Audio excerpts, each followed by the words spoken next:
And why are we about to go say that, all right? So firstly, good evening, everybody. Good evening, everybody. Thank you very much. And one of the greatest things about tonight is you guys are here. You guys are here, right? But also we are live streaming tonight. We are live streaming off our YouTube channel. We are live streaming on Facebook. And we are live streaming on Instagram. And that's a great thing. Why? Hundreds are going to be watching this tonight. Maybe thousands, we're hoping. And by the time they all retweet, resend it, restream it, whatever it is, yes, a lot of people are going to be watching tonight's program. So going forward, so you all should know, my name is Stuart Schlossman, and guess what? I have MS, all right? And I run around the country all the time doing all these kinds of programs. Last year I was on the road 142 nights, providing 56 educational programs in 27 states. And what does that mean? That means I make MS live with me. I don't live with it. And that's what we want all of you to learn as well. By attending our programs, we want you to learn that you have to take control of your multiple sclerosis, all right? Make it live with you. Don't live with it, all right? If it doesn't like it, tell it to leave. That's all. Something nice and simple, all right? Tonight's program, we're doing many different things. We changed the program around on you guys, all right? First off, around 6:45, you're going to be getting your food. But what we're going to be doing tonight is we have our personal trainer who's going to speak first, followed by Gary Owens, who's going to speak to you about how to navigate through the insurance system. And then we're going to have our local neurologist speaking at tonight's program. We're going to be doing a roundtable from here. The three of them, well, two are from the local area. One's from Northern California. I'm going to be asking them questions. They're going to be answering. And then you all afterwards will get about 30 minutes to speak with them as well. Now listen, on MS World Day, which is this Thursday, May 30th, we're going to be doing Invisible MS, all right? For anybody that's attending CMSC, please come to our booth. All right, at that booth, you're going to be watching a video. But even if you're not there, you can watch it because it's going to get live streamed as well. Right? Yes, it's all going to be out there? Okay. So you're going to see something incredible. And what we did is over the last 6 months, we video recorded from our programs. We video recorded with a lot of people asking them about their invisible MS symptoms. It's going to be an incredible video. We want you to watch it. You can watch it from our YouTube channel. You can watch it from Facebook as well. It'll be out there. It'll be something quite educational for you to feel for yourselves, share it with your family and friends, let people from around the world see this. Thank you. You all happy? Great. You don't look happy tonight. Are you okay over there? Great. Good to hear it. They can't see you. Don't worry about it. All right. Great. Listen, everybody, we're going to get started tonight. We're going to get started right now.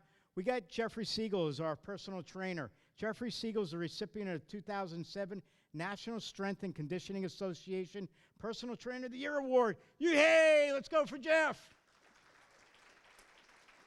Jeffrey has written articles for numerous MS publications, in addition to others such as Shape Magazine. He's the owner of Balanced Personal Training since 2004. He's a national motivational and educational speaker. He's a graduate of far distant college to you all. He's a graduate of Florida State University and is a person living with MS since 1998. Let's welcome Jeffrey Siegel. Thank you. Thank you, Stuart. How's everybody doing? I'm just thinking a few hours ago I was all the way across the country. And it hasn't been this cold where I live in like 2 years, so it's kind of crazy. You guys are laughing about it, but I'm serious. We're like in the 90-90 club where I'm from, so it's 90% humidity, 90% or 90 degrees. So it's always hot. So if you have MS, don't stay away. Now you can come down there. Everyone in the Northeast does, so you'll have a lot of company. We need people from the Northwest, though. Let me see.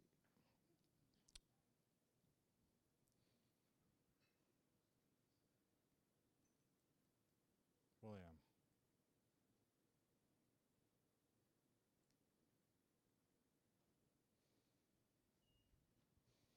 Okay, before starting an exercise program, make sure you consult with your physician.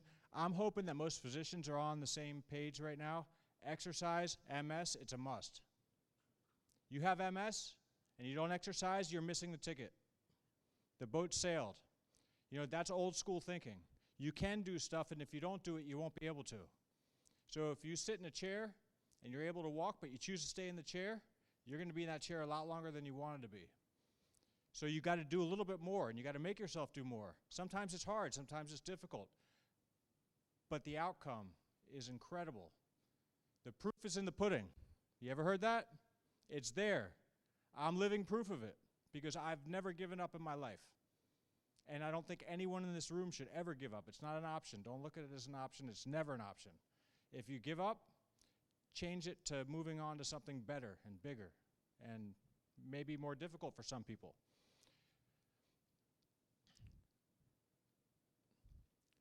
So you're more likely to do what you can do. That's pretty obvious, right? I speak with as much logic as I possibly can because people think logically. If you don't do it, you won't be able to do it. If you can do it, you'll be able to do it. What I'm here to do is allow you to do it better.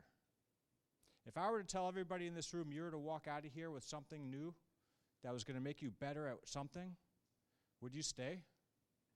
That's a reason to be here, right? Well, I'm not the only one that's going to tell you this. There's a whole group of people that are going to be coming up here that are a lot smarter than me. I can't wait to hear what they have to say because I'm going to learn too. That's something that you should do in life is every day you got to teach somebody something. You may not even know you're doing it, but listen to their feedback because you'll learn something as well. I put that about stretching because stretching is a vital part of MS care because people have spasticity and stretching may prevent or help overcome what spasticity does to you.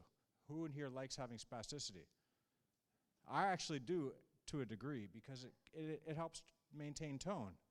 So if you take something to get rid of spasticity and you just have a little bit of spasticity, you might get rid of tone. You don't want that. You don't want to lose muscle tone. So what is physical fitness? This is the definition of physical fitness. Take yourself back many years, and this is what you did as a child. You played and you played and you played, and you didn't overdo it to the point where you couldn't play anymore because then you couldn't play anymore, right?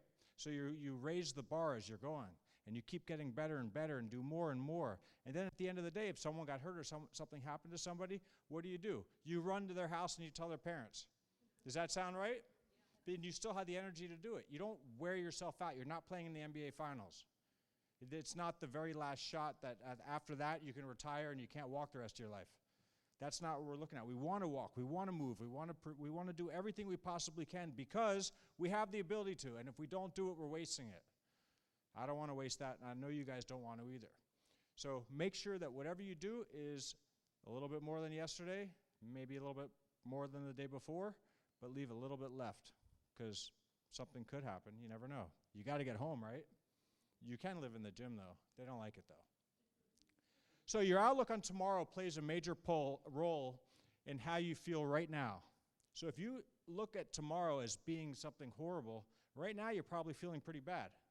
But if you see light, and the light's tomorrow, and the next day, and you see that you're going to be able to do a little bit more, and you're going to push yourself and do more and more, you're going to be happy right now because you feel that sense of accomplishment. You may not have got it yet, but you will because you think that way. And if your goals are up here, and it's difficult to get to them, it doesn't mean change your goals, change your direction. That's it. Change the direction in which you want to get to the goals because goals are goals. There's not only one way to get to your goal. And I'm sure you've failed before. Failing is part of success. How many people have succeeded without failing? If they did it once, most likely. So how many people don't exercise because they don't have enough time? I'm taking that away from you guys because if I ask the question, why don't you exercise, there's someone in the room that was thinking or would say, I don't have enough time. So I break it down. There's 1,440 minutes in a day. If you were to take 30 of those minutes and put them aside, would it really make a difference to that 1,440? It wouldn't. Except the next day you might be able to do 31, and then 32, or 40, or 50, or 60. So if you look at how I broke it down here, that's the 24-hour day. And the average American sleeps 6.8 hours a night, according to a 2013 Gallup poll, unless people lied. They do, though. But 6.8 hours, is, to me, that's a full night's sleep. If you break everything down and you think about the time that you do everything you do in the day, I put the basics up there. Now, some people don't work full-time, and they still say they don't have enough time to exercise.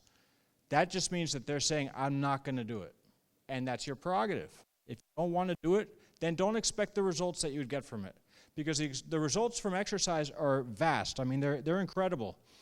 You look at everybody on Saturday in the afternoon on television in the fall, whether it be football or whatever sport it is. These people are super athletes. Don't compare yourselves to them.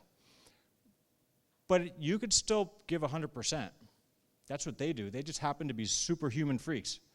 You know, that's literally, I mean, there's only X amount of people that make it into the NFL. That's like saying, I want to be the best fighter in the world. There's only one of them. You know, there's a lot of people. So that means you got to be better than like 8 billion people. Is that right? Is there 8 billion people right now? I bet you there's like 8 billion and 5 because that's what happens in 5 seconds. All right, so 9 hours if you worked full time. Let's say you worked a full day. At the end of the day, you have that much time left, 8.2 hours. That's what's left after I got rid of all the excuses. That's what I call those things, reasons why you can't. We'll get rid of those and start putting reasons why you can and why you want to and what your abilities are. And start writing the things you can do down. Because if you write the things that you can do down, they're going to remind you, oh yeah, I can do that. Why aren't I doing it? I don't know. Do you? It's important to do what you can and have fun with it. You know what the happiest people in this world are, the way I look at it? People who have nothing. People who have restrictions of what they eat, who they talk to, where they go. They can't even go to the bathrooms by themselves. Does that sound familiar to you guys? Probably not, because it's been a long time since you were 5. But when you were 5, you had nothing that you have today. I'm stealing this from someone named Stephen Bars who talks about things like this. He's got a book coming out. But a 5-year-old has no worries, and they have play, and their rules are pretty straightforward. You got to eat dinner, you got to eat lunch, you got to eat breakfast, you got to eat a snack in between both of them, and maybe dessert after dinner, right? Is that what a 5-year-old does? You guys were all 5. No one skipped that year, right? That means you eat every 2 or 3 hours. Why don't you do that now? How many people in here eat every 3 hours? Right? Only the physically fit. No, I'm just kidding. How many people in here are parents? Did you feed your children every 3 hours or so? If not, you had a loud house. Children cry when they don't eat. They only cry for certain things. You know, they can't talk, so they cry. If they're not hungry, they got to go to the bathroom, right? I got a daughter. If she's watching this right now, she's going to kill me when I get home. Because she knows everything now because she's 13, of course. I'm learning from her because I was never 13, were you? That was like 20 years ago. Okay, what about fatigue? How many people in here experience fatigue? Okay, how many people in here that don't have MS experience fatigue? Okay, guess what? Everybody experiences fatigue, and if you don't do enough. Fatigue's just something that happens. It's part of life. There's reasons that cause fatigue, especially when you have MS. So when I work with people individually or in a group setting and someone's tired, I break it down. What did you have for dinner last night? It's like now they're on the stand, and I'm questioning them. What did you have for dinner? What did you have for breakfast? Yeah, you sure? And then I'll ask them, is there any problems going on in your life? And if they say no, I say, you're lying. Everyone's got problems, right? But what's causing your fatigue? Is it a relationship issue? Is it that you didn't eat? Is it that you didn't sleep? Is it that you're frustrated about something? Is it just that you're tired? I mean, it could be anything. But if you can figure out one of those things, you can't say, hey, it's because I have MS. Because people who don't have MS have fatigue. How many people in here don't have MS think that their fatigue is just as bad as the person next to them? And the person next to them can close their eyes right now because you'll get smacked in a second if you don't. Okay? Because I get tired. I got tired before I was told I had MS. But I've had MS a long time, so sometimes I tend to forget that I'm one of those people. So there's all kinds of meds and all kinds of different things that you can do. But guess what? If you exercise and you have ever experienced what endorphins do, they're anti-stress hormones. All right? They eliminate stress. Someone says, gosh, I'm living with stress. How do I get rid of it? Go run around. No, that's too stressful. Come on. Really. Do it. If you can't run, then crawl. If you do something to get your muscles moving and your body, your blood circulating, because these are the things that make you happy. You may not think so right now because you're tired and it's late and you're waiting for food, and I get to talk to you before you eat, which is great. I got everyone's attention. Once you start eating, I'm gone.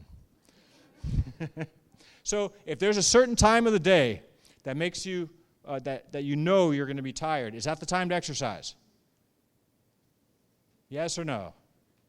I hope you said no. Just say no. No. Okay, that's not the time to exercise. Don't plan to exercise when you're going to be tired, because then you're going to also plan to say, I'm not going to do it today because I'm tired. That's just a quick way to an excuse. Okay, now I'm going to skip into planes of motion. I'm a specialist in human movement. I will not ask anybody to hyperextend their elbow or hyperextend their knee to accomplish an exercise. An exercise is an exercise. It's just a group of movements. I prefer movements rather than muscles because a whole bunch of muscles make up a movement. These are the different planes of motion that you can go on. You can go on this plane, which is a rotational plane. You can go forward and back, or you can go side to side. And then you can kind of go in between them. And this is what it kind of looks like if you saw it in a picture. You see how it's split? You can move different ways? Well, forget about that completely. Some people can't. If you can't move in certain directions or do certain things, look, there's a bunch of other ways that you can do it. Don't get caught up in what you can't do. The longer you get caught up in what you can't do, it takes away from what you can do. And you can do more. I'm telling you, everybody in this room can do a little bit more. You know how I know that? Because you're all sitting down. You could all be like rebels and stand up right now. Actually, I want everybody in the room that's able to stand right now. Bunch of rebels. Okay, now look around. Now, if you don't stand, I want you to at least raise one arm. Okay, you are all like way ahead of the game. Sit down. You guys all stood up. That's great. Now, imagine if you did that every time someone you crossed paths with or someone came up to you, you just stood up. Imagine if you did that like 20 times. You'd all be doing squats. That would be a set of 20. All right? So for all the people that think they can't do squats, you can. You just did. And if you didn't stand up, you still might be able to. I don't know. I don't know you that well. But if I did, I would find out. Okay, so human movement. There's certain things you can do to tweak it. Standing and locomotion. If you can't walk, you can roll. Right? That's locomotion. That's movement. That's one way to tweak an exercise. Another thing is pushing and pulling. These are other pillars of movement. Push, pull. So if you're going to do an exercise program, you should do as much pushing as you do pulling. How many people in here work out in a gym with resistance? Okay, so if you do, or if you're just not raising your hand because you're shy, if you do shoulder presses, you should also, maybe not that day, but before you do shoulder presses again, do a pull down. That way you don't get a muscle imbalance. Pretty simple, right? It doesn't take 10 years of education to learn that, unless you're me. But for every push you do, you pull. For a press down, a lift up. Same thing with your legs. Straightening, bending, straightening, bending. Then rotational movements. Rotation happens when you walk. When you're walking, you don't just do this. Maybe if you're looking at toys, do it. You walk, you have a little bit of rotation. If you run, you have rotation. Even if you're not walking and you're doing some kind of movement, you rotate. You need your rotational muscles. That's where core comes in. Level changes, that's up and down. Those are different things that you can do to improve your workouts. How many people in here have been doing have a workout that works for you and you've been doing it for a long time? Shame on you. You got to change your workouts up. You got to change them. Roll with it. If you get strong enough to do something, make it a little bit heavier and do it harder. Do less reps or more reps if you want to. You have different outcomes. You can get strength from this. I'm talking resistance training. Strength, endurance, power. Endurance is great. I like to work with endurance with people who have MS because endurance is something that seems to be lacking. How many people have done exercises where one arm is doing the exercise, the other one just kind of stops? Well, if it does, let the other one keep going. Don't take away from this one. That's like the kid that's not allowed to play after 6. That doesn't mean everybody has to be home at 6. Just that one person. The game's not over. He'll come back after he eats. Then you won't be able to be there. Resistance exercise. What's the best thing to use for resistance? You. If you're gaining weight, hey, that's more to work with, right? And the more you have to work with, the easier it is to lose because then you start burning as you're doing it and your muscles tend to burn calories at rest. The more muscle you have, the more burns at rest. We don't want to have to exercise by just getting out of a chair because we're so heavy. We don't need to do that. We don't need to gain weight with age. How many people think that with age you gain weight? It's normal. It's not normal. Just in this area, not of the world, but in humans. Animals, have you ever seen an old fat squirrel? Where? On the dinner table? Yeah, old fat squirrels are dinner for whatever other animal eats them. Same thing with anything. You know, they get old, they get heavy, and they die, and because they weren't fast enough. But we're the only species that's not really good for the earth. So if there's one thing that you can get out of this talk, be good. Do something good for yourself or for somebody else. Make this world a better place. If you exercise, if you do stuff and you're able to do a little bit more, and tomorrow you're able to do a little bit more, you might be taking something off of somebody else's plate. Maybe that person needs your help. Maybe if you start doing a little more, you can help them a little bit more. But if you removed every human from the earth would be a better place. Extinctions, all these things that go on, pollution, we cause that. So we can fix that. And if we can't solely fix it, we can still do other things to make this a better place for the next generation. That's body weight. Free weights, dumbbells, barbells, medicine balls, sandbags, all that kind of stuff. When I talk about thinking outside of the box, what I mean is just don't think about what's in front of you at the gym. Don't think about doing a shoulder press with a bar and a bunch of weights and doing it like that. Do stuff that's functional, that relates to what your daily activities are. I mean, you're not training, unless you're training to be in the Olympics or something like that. Specificity is key. So specificity to somebody might be something like practicing a broom, or practicing mopping, or practicing getting stuff out of a dryer. You know how ergonomically incorrect a dryer is? You know when you go to reach in a dryer, this is what you have to do. And I won't do it because I know the right way. The wrong way is this. And if you were to do that to get something out of the dryer, and you sneezed, straight to the operating table. You'd be like a fish when you press their back and their bones start popping out. That's what it looked like. Don't sneeze and lean the wrong way. So what I'd like to do is teach people how to do a lateral reach, whether it's in a chair or standing. If you did something like that and you reach, that's, conditioning you to be able to get something out of a dryer or something along those lines. It's functional. It's something that you do as a daily activity without getting hurt. That's why that's why I threw sandbags in there. And medicine balls you can make that out of anything. That's why I use a sandbag, because if you drop it, it won't hurt your foot. Not that you're going to drop it, but you never know. Someone could scare you, right?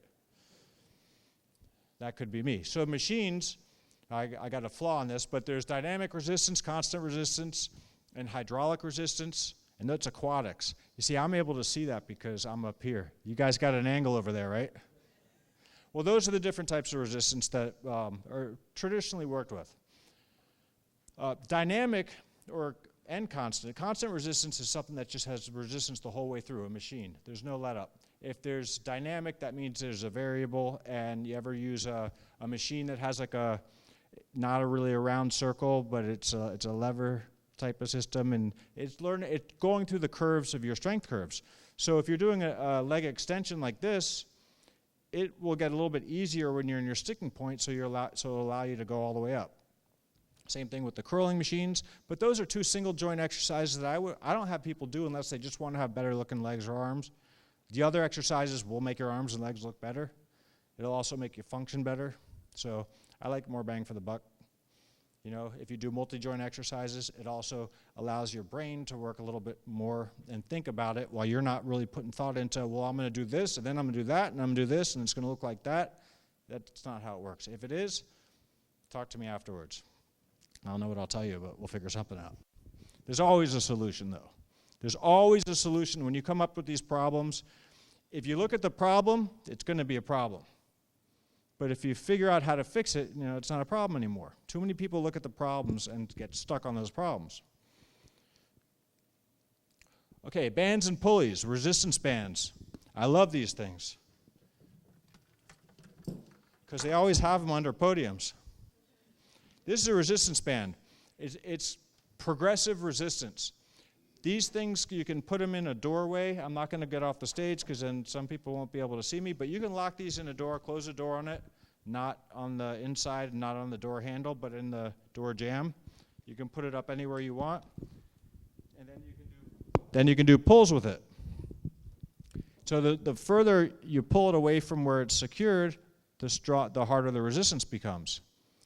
That's one thing I like about them. You can just hold it as a constant resistance and get some isometric training.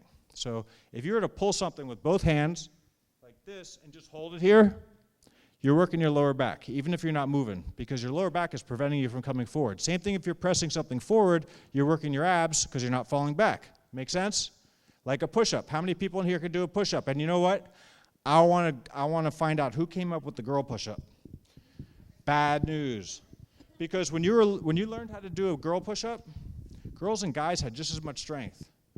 It wasn't like guys were bigger than girls, and girls were bigger than guys. I remember all the girls were bigger. I was like, well, what's going on here? Am I in the right school? But the strengths are the same. So there's no reason to have a guy push up and a girl push up, unless you want a girl to have less strength in their core, because a push-up is all core. You see, people usually don't stop, they don't lose the ability to do a push-up because of their upper body strength. It's because when they're doing a push-up, and I'll show you what it looks like. That's because the core wasn't strong enough. So you work the core by doing push-ups or planks or something like that. And if you can't do it on the ground, do it up against a wall where the lever arm is shorter and isn't as much resistance. Cables are the same thing. That's a cable system. And cables, there's a lot of machines that have cables, which are great because you can change the height of them, and that'll change where the muscle's working. Okay, this is what I like the most. It's the stuff really outside the box. And this is why I use this podium, too. That's a furniture mover. I don't have a balloon. Does anybody in here have a balloon? I didn't carry one with me. But balloons are great. Even if you're just in a chair and you were to hit a balloon to somebody and you catch it and you don't fall out of a chair, you know what's responsible for that? Your core. And if you keep doing that with somebody who's in a chair and they keep catching it, what's the worst thing that's going to happen? I'll tell you what it is. It's going to break a glass on one of these tables because it happened once. I said, nothing's going to happen. Here, hit the balloon around. Bam, someone broke a glass. I said, never mind. But now I know. Bouncy balls, you know the little balls that are $1 that you can bounce, take to the beach, you can do whatever with? There's so many exercises you can do with those. You can roll them up a wall, you can roll them down, you can work with your rotator cuff just like you could with this. How many people have seen these? I drove the person next to me on the plane this morning crazy using this. I was up against the window, they were a lot bigger than me. I was not going to do this the whole way. It's happened before. So I have this on the ground, and I'm doing this. They're like, what are you doing? I'm like, moving. What are you doing? So they asked me why, and I said, because I don't want my knees getting tightened up. I need guys on a flight that's like an hour or 6, and your knees are tight, your ankles tight. Everyone tells me when I get into my 40s it's going to get like that, and so that's why I do this. And you move them around when you're in a plane, not when you're driving. Don't do it while you're driving. If you're in a passenger seat, you can do it, but you can also do them with your arms on a wall. What does this look like? Oh, come on. You guys spoiled it. No. Yes, and it helps with your rotator cuff. It also helps you block punches if you're with Mr. Miyagi. But it's waxing on and waxing off, and it's internal and external rotation of your shoulder. Would you have done that had you not had that? Who works internal and external rotation of their shoulders? Unless you have rotator cuff issues. This is prehabilitation. Let's not get hurt, so let's do this first. Who would have ever thought of that? Okay, I put oranges and apples and stuff because I was doing I did a presentation once, and I had nothing to throw back and forth, and there was a table with a bunch of oranges and apples, so I started throwing those. Nobody got hurt, and they had fun with it. So one person dropped them all, though.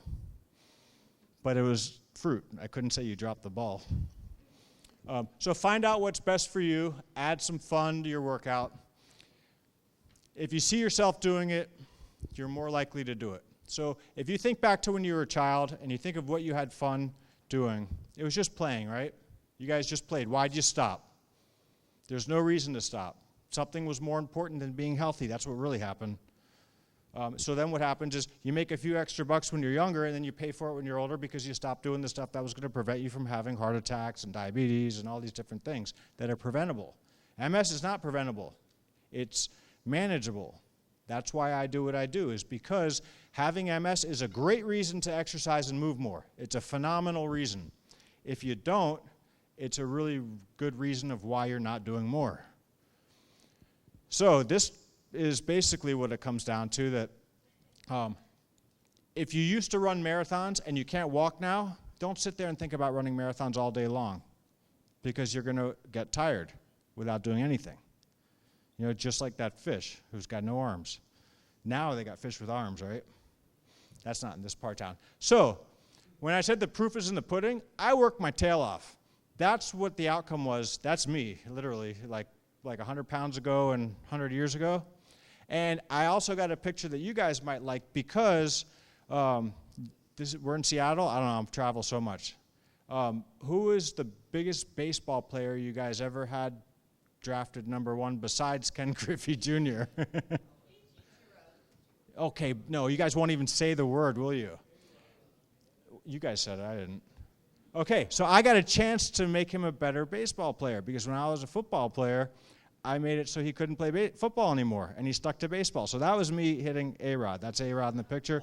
Figured you guys would like it, because, yeah, everybody, if I said that in some other state, if I said that in Texas, they'd do the same thing. So that's the only 2 places I bring that picture out. So, but that's really, that took a lot of work. You know how long it took me to get him to get in that position?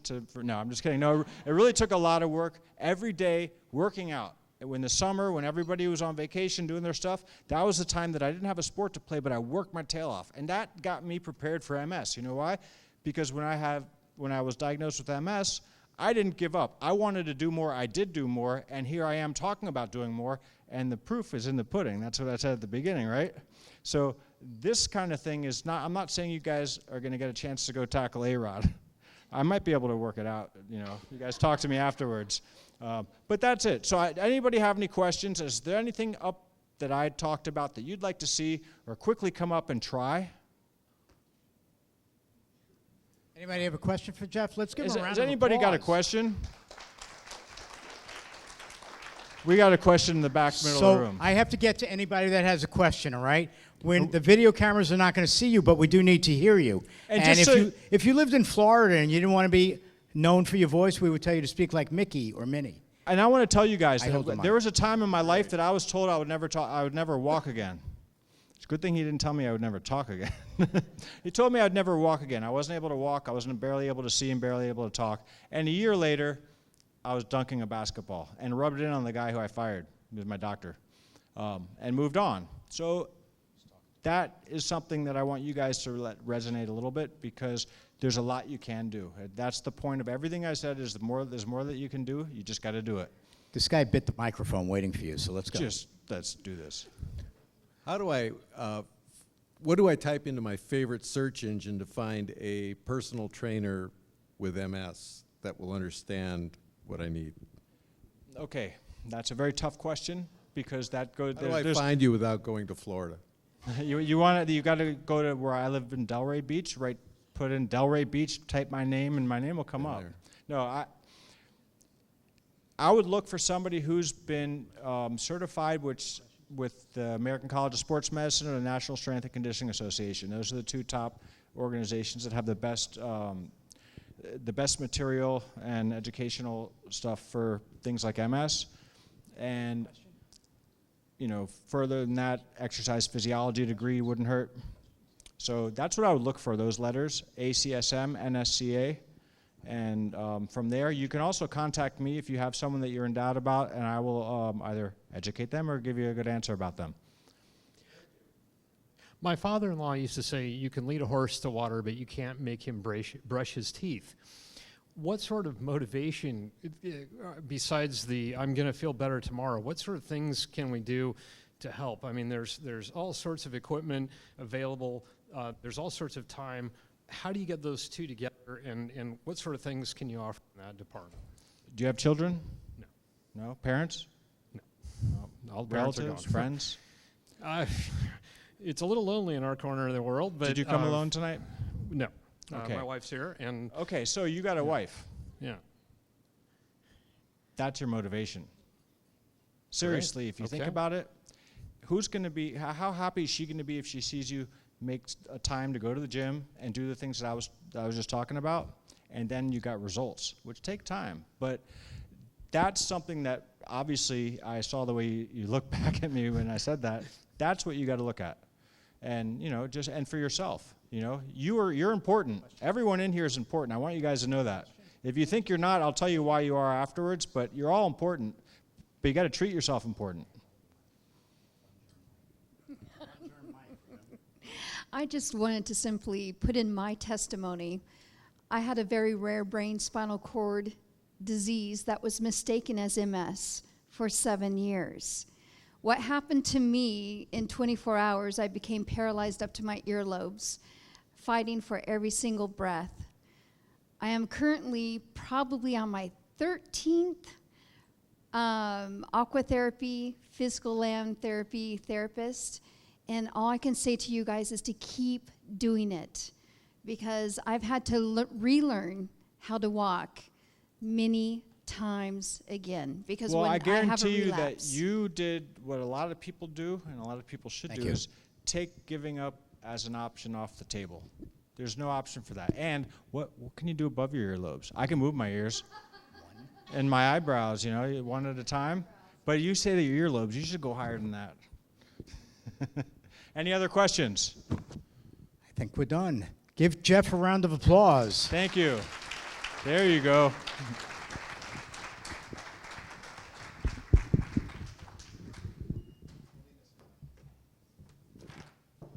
Give me 2 minutes, okay?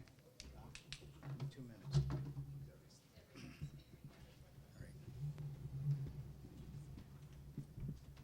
So, you know, I have MS, and I forgot to say something earlier. It's really crazy that I did this.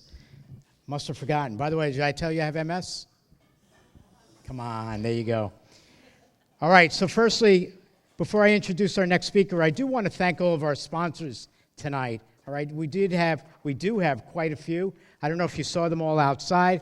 In fact, I have so many, I can't even find my sheets. So for tonight, I want you all to please thank. You know, we can't do our programs without getting supported by those in the pharmaceutical industry who really, really want all of our audiences to learn from our programs. And so we reach out to get support from the pharma. And for tonight's program, I want you all to thank Sanofi Genzyme to start with. All right, round of applause, everybody, for everybody. All right, then we have Biogen. All right, EMD Serono, Celgene, Mallinckrodt, and Novartis. And I want you all to say thank you to all of them for allowing us to do this tonight. Great, perfect, thank you. Next up, we have our next speaker is Gary Owens. And Gary Owens comes from afar to educate you all on what he's going to be speaking about tonight. He's a primary care physician by background. Gary is Dr. Owens, I should say, is a former vice chairman of Department of Family Medicine at the Medical Center of Delaware. He's a former VP of Medical Management and Policy at Independence Blue Cross. He's authored over 125 publications, including a dozen on ergonomic or economic and payer management and MS treatments. I'm not going to say more about him. I'm going to welcome him up. He's got a lot to speak about. I want to give him all the time to do this. Let's welcome Dr. Gary Owens. Thank you. And somewhere is the advancer, right? Yeah. Where's the advancer? I think Jeff walked off with it. On the podium. There we go. All right. First and foremost, thank you all for being here. You know, it's great to talk before a group like this. And Stuart, thanks for that kind introduction. What we're going to do today is I'm going to do a little personalization of what we're going to talk about, and then take you into the world that you probably don't spend a lot of time in, except when something goes wrong. And that's the world of insurance, right? Now, raise your hands. How many of you have read your health insurance, or for that matter, any other insurance policy you own, cover to cover? We got a couple people out there. I used to say 90% of the people have never read it, right? And 10% of the people lie about it. But there are a few people who have actually read it. So unlike most of our speakers that are here tonight, I don't have MS. However, I do have some very close family members, both a niece and a son, diagnosed with MS, and I've been through the journey with both of them. So let's see if we can make this advance. Bill, where?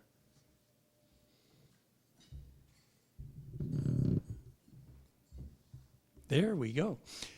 So, you know, this is what we're going to talk about. I'm not going to read this slide side by side, but what we're really going to talk about is a bit about what happens when you get diagnosed, what happens when you get a prescription, what are some of the basic things you need to know about insurance. There are terms out there that you've never heard before and never had any reason to hear before. And really then, you know, just talk about, you know, some of the agencies and organizations and others that may become involved in your care other than just you and your doctor or your therapist or whomever you're working with. But first I'll go back in time to about 3 years ago when my otherwise very healthy mid-30-year-old son began to have some unusual neurologic symptoms. You know, and of course, like many of you out there, he wasn't diagnosed quickly, but eventually came to have the diagnosis of MS. I got him connected with an MS specialist who I thought would be very appropriate for him and his type of personality. It's in our area, in the northern Delaware, southeastern Pennsylvania area. And then he got his first prescription. Now, you have to characterize this by the fact that I was a practicing primary care physician for about 15 years, worked in the insurance industry, in the Blue Cross system for another 25 years, and have been a consultant to the industry, including drug manufacturers who make MS drugs now for more than a decade. Now, before you do the math, I started all this when I was 4, so, you know, don't add all that up too quickly. But, you know, he brings his first prescription from the doctor's office with him, and he goes, "Dad, what do I do next?" My first answer was, "Oh, no." No. You know, it was basically, well, you know, this is not like, you know, you can take your prescription, you can walk down to the CVS on the corner, hand it to John, the pharmacist, and wait 15 minutes while your prescription gets filled. You know, this is going to be a process where your doctor's very likely going to have to talk to your insurance company. Your insurance company is very likely going to have some rules around, you know, what medications you may and may not have covered initially. And you're very likely going to have to deal with an array of folks, a specialty pharmacy, a case manager, perhaps an RX hub. And he goes, "What are all these?" So that's really the type of journey that I kind of want to walk you through tonight. You know, first of all, I'm not telling you anything you don't know here, and I'm, you know, we have MS experts that are going to talk to you later in the night, but there are lots of treatments that are available for MS. I think at last count was at 17 or something close to that. It may even be more than that now. Your care is a lifetime of care. You're going to be investing not only your time, energy, and effort, but your caregiver's time, energy, and effort over a lifetime. These medicines are not designed to cure your disease, of course, but they're designed to mitigate the progression of your disease and to prevent exacerbations.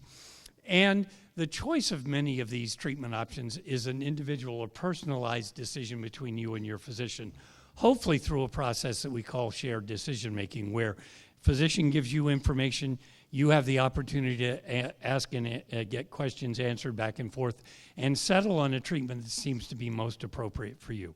So that all happens in an ideal world, right? In the real world, getting that new prescription filled is not always that easy. The reality is these are expensive therapies, right?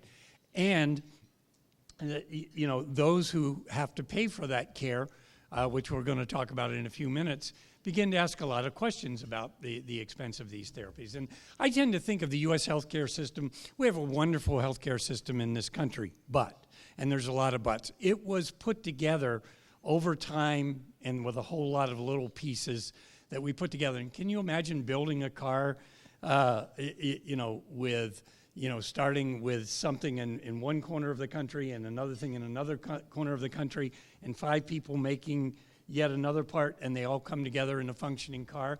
Well, that's about what happened in the U.S. healthcare system, except one of the things we forgot in all of this was the brakes, right? Because in the U.S. we spend about 3 times as much money per person on healthcare as other major industrialized countries. So, and unfortunately, the payers, became the de facto brakes in the system, which is not always a way to be made the most popular in the system. Why do payers care about MS treatments? There are not that many MS patients compared to diseases like diabetes and asthma and heart disease, and why payers care about this is illustrated. I don't want you to focus on that graphic on the slide. I just want you to focus on the stair steps going upward. This has been a relentless increase in the cost of therapy over the last couple of decades. And just over the last 5 years, you can see the increase in cost of these therapies. So those who pay for your care, which are really, three sources, governments, your employers, and you, all begin to ask questions about, am I getting the right thing at the right cost? And in a lot of times, if we've already said, MS therapy is personalized. Also, payers make a big lifetime investment in the care of an MS patient. In fact, in some data we published in the Journal of Managed Care Pharmacy a few years back, total lifetime cost of an MS patient in 2010 is close to $4.1 million. Now that varies, that's an average, because it varies about when you're diagnosed and what your treatments are. But it's a very large investment, so there are a lot of questions being asked about the cost of these therapies. In addition to that, does anybody know what the most expensive medicine is? The most expensive medicine is one that's paid for and not taken, right? Whether it costs 10 cents or $10,000, because you get no benefit and only are paying for it. And so payers understand that adherence to medicine, not only in MS, but in other chronic diseases, is an issue, and payers want to work with that. So I do that up to tee up that, among other things, payers will become involved in your care. Now, the next question is, I've just said something that many of you may not know what it is, and what is a payer, right? We're going to start with the basics here. All of these terms are terms that get thrown about in the insurance world, both health insurance and others, and it can be a bewildering array. So let's start with the basics. What is a payer? Well, in simple terms, in the dictionary definition, it's somebody who pays for something. In the healthcare world, it's an organization which really manages the financial and the operational aspects of providing your care. So payers don't prescribe, that's up to the physicians, right? Payers don't consume health care, that's up to you all and me and everybody else who consumes medical care, but they pay for it and they manage the process of paying for it. And who are the biggest payers in the US? Well, number one, we are, right? We are, because we pay taxes, and the federal and state governments pay for about 50% of health care in this country. And that's through Medicare, Medicaid, the children's insurance programs, and other various subsidies out there, like for the individual health care programs. The next largest payer for health care in the United States is the employers. For those of us who are working for a living, your employer is paying for the majority of your health care, or at least it was paying for the majority. You're all seeing fewer and fewer benefits from employer-sponsored health care. And then the last payer, obviously, is private citizens like you, me, and everybody else in this room. Private citizens pay somewhere between 10 and 20% of the health care bill in the U.S. What is a benefit? Payers pay for benefits. And what is a benefit? These are the 10 essential health benefits that are mandated by the federal government in all insurance plans. And again, I'm not going to walk you through each one of these individually, but you can see these cover the full spectrum of what most people could anticipate as health care needs. Hospital care, outpatient care, prescription drug care, mental health care, OB and maternity care. All of these are things that are what are called your basic benefits. And what are your benefits? Your benefits are actually a contract between you and the organization that pays for your health care, and what they pay for is spelled out specifically in those contracts. By federal mandate, all health insurance carriers are required to cover, to some degree, those 10 essential health benefits. However, there may be limits on those benefits, such as out-of-pocket costs, maximum visit limits in things like physical therapy and medical equipment, and you are going to have patient cost sharing, and we're going to go through those terms in a little bit more detail. So, what is cost sharing? Well, payers pay for most but not all of the care that you receive. The first thing that you'll be faced with, everybody know what a deductible is? Yep, a few hands go up. A deductible is what you have to pay before your insurance benefit begins to apply. And that deductible is one of those things that's spelled out in your benefit contract. Most of us can relate to auto insurance. We all know what our auto insurance deductible is. If you crash your car, you're going to have a deductible of $500 or $1,000. So when you take it to the body shop, that first portion. But in health insurance, it can be quite daunting, can it? With new deductibles in health insurance, many of them based on what employers want. That deductible can be $1,000 a person, it can be $2,000 a person, it can be $5,000, up to $10,000 for a family. So it can be quite a large chunk of money that you, me, and everybody else may have to spend before your insurance benefit kicks in. Why is that important to MS? Because your care is expensive, and every year when the new year rolls around, you may find that you have a new deductible to meet, and therefore a large out-of-pocket expense. Okay, so it's not over then. What is a copayment? A copayment is a fixed dollar cost that you pay against a service. So let's say a service costs $100 and your copayment is $10. That means you pay $10, the insurance company pays the other $90. A copayment is fixed, which means it doesn't vary by the type of service. So if the next service you get is $1,000, your copayment is still $10. So copayments are fixed based on whatever your benefit schedule is. That's different than a co-insurance, and that's a polite term to say you're going to pay a percentage of your care. Usually it's 10, 15, or 20. In Medicare, it can be up to 33% of the cost of a drug or a service is a co-insurance. So let's recap that. Deductibles, what you pay before your benefit starts. Co-payment is a fixed amount you pay for whatever the service is. Co-insurance is a variable amount based on a percentage of the cost. And then sometimes they're benefit maximums, which means that the maximum amount that an insurance plan will cover towards a service is a fixed dollar amount. So, and we're not going to go into that one deeply because most of you will be affected by deductibles, co-payments, and co-insurances. Then you may find that your prescription gets bumped up against something called a formulary. What's a formulary? Simply put, it's a list of drugs.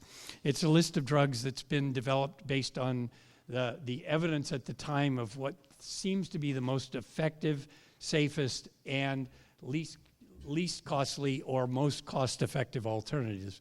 And then even within formularies, there are different types of formularies. There are open formularies, which all drugs are cost. It's just that some drugs are going to be considered preferred drugs and you pay less for them than the non-preferred drugs. Open formularies with exclusions basically is a variation on that where some drugs are simply excluded from coverage because there are equivalent drugs already on the formulary. And closed formularies, which some of you may have experienced, are those drugs that only the drugs on formulary are coverage. So did that make sense? Open formularies, all drugs are covered but with different out-of-pocket costs for you as patients. Excluded drugs are those that are not covered regardless of what, in other words, you're going to pay for those. And then closed formularies, only the drugs on a specific list are covered. I know it's a confusing group of terms. Then you may find you're faced with something called step therapy. Has anybody ever been told you have to have a step therapy for your treatment? Probably never heard of that. But basically, what step therapy is in managing the drug benefit, many insurance carriers require you to have tried and failed or be not a candidate for a less costly or perhaps a generic drug. In fact, generic drug steps are probably the most common. How many people have gone to the drugstore with a prescription and gotten a generic substitution for it? Certainly almost all of us have. And those are sometimes called step therapy. Or sometimes an insurance carrier will have a particular brand on formulary, and you will have to have tried or not be a candidate for that brand. And then sometimes there are guideline-based step therapies. Diabetes is the classic example. All the ADA guidelines, even up to 2019, recommend if you have type 2 diabetes, starting with a drug called metformin. So again, these may be foreign terms, but these are all the things that are happening to that prescription before you ever get it from the dispensary. There may be quantity limits, which means that they will only dispense a month's worth of medication, 2 months worth of medication, 3 months worth of medication at a time. Why are quantity limits placed in there? Because not everybody can take every drug. Some drugs are not tolerated. And you may change insurance carriers at the beginning of a new year, and your old insurance carrier doesn't necessarily want to be the one to pay for a year's worth of medication when on the next day you move over from, say, Blue Cross to Aetna or Aetna to Cigna.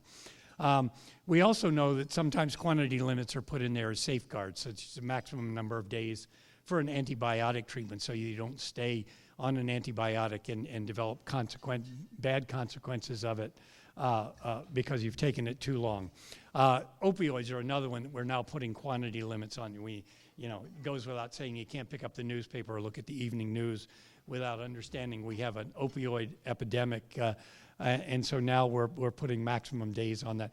And cancer drugs are often a case where that happens because many people don't tolerate their cancer therapy, and therefore they will be dispensed in relatively small quantities until it's found out about. But again, these are all things that are happening in the background that you may have never seen. And then, of course, the one you've all heard of and you've grown to love. I'm being sarcastic, of course, the prior authorization. The prior authorization is really the mother may I, right? Which is basically your prescriber has to meet certain criteria or show that you meet certain criteria in order to have a drug approved for payment. Why do payers prior authorize these drugs?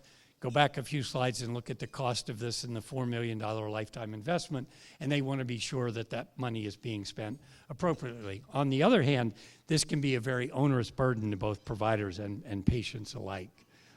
Went through that with my son. Fortunately, his prior authorization sailed through because he happened to be prescribed a drug that was on the formulary, was a preferred drug, did not have to go through a step therapy, and he met the criteria for prior authorization. That doesn't happen to all of you out there. What's the rationale? And that's really it. The reason payers do this, they attempt to avoid inappropriate drug use. They try to use evidence, meaning the best scientific evidence, to back up their prior authorizations.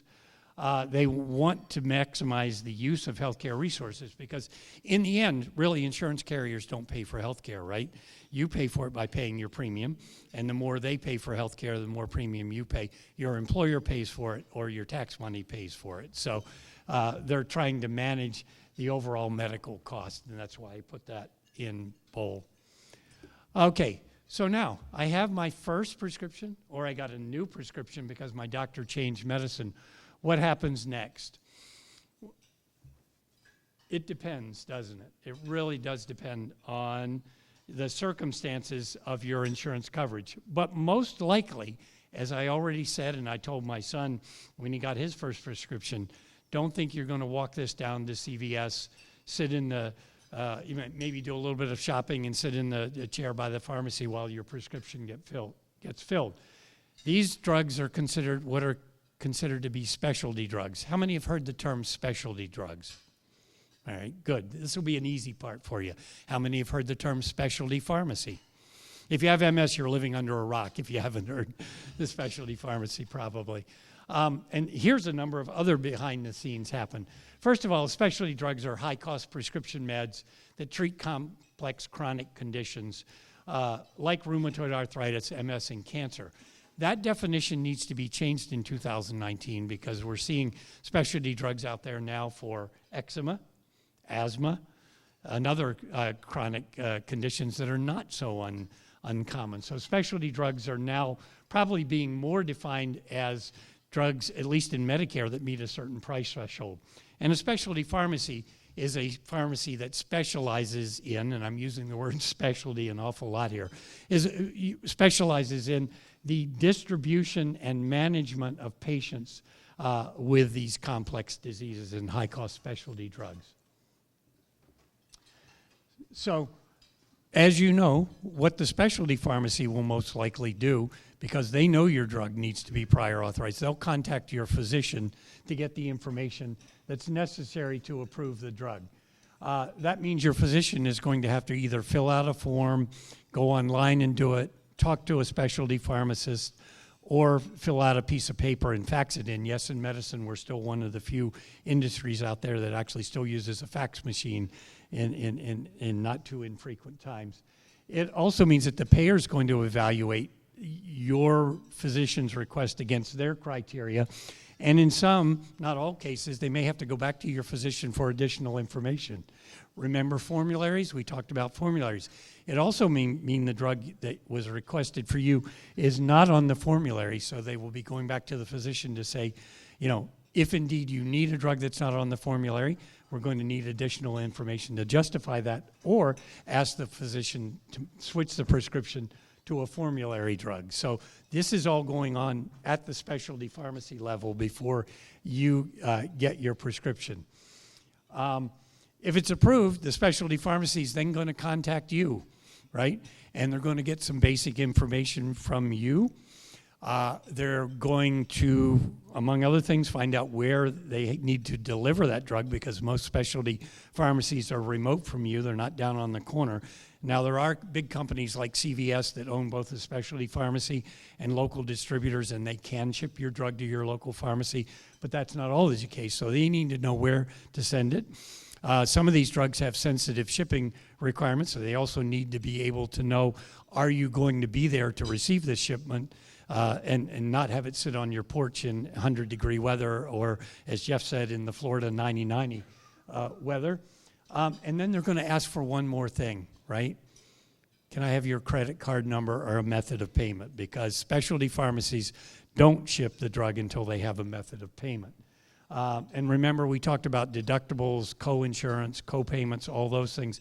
All of those things are going to need to be met by you or another source of that. There are financial assistance programs out there, both from manufacturers and third-party foundations. But the specialty pharmacy needs verification of payment, not only of the insurance carrier through the prior authorization, but you.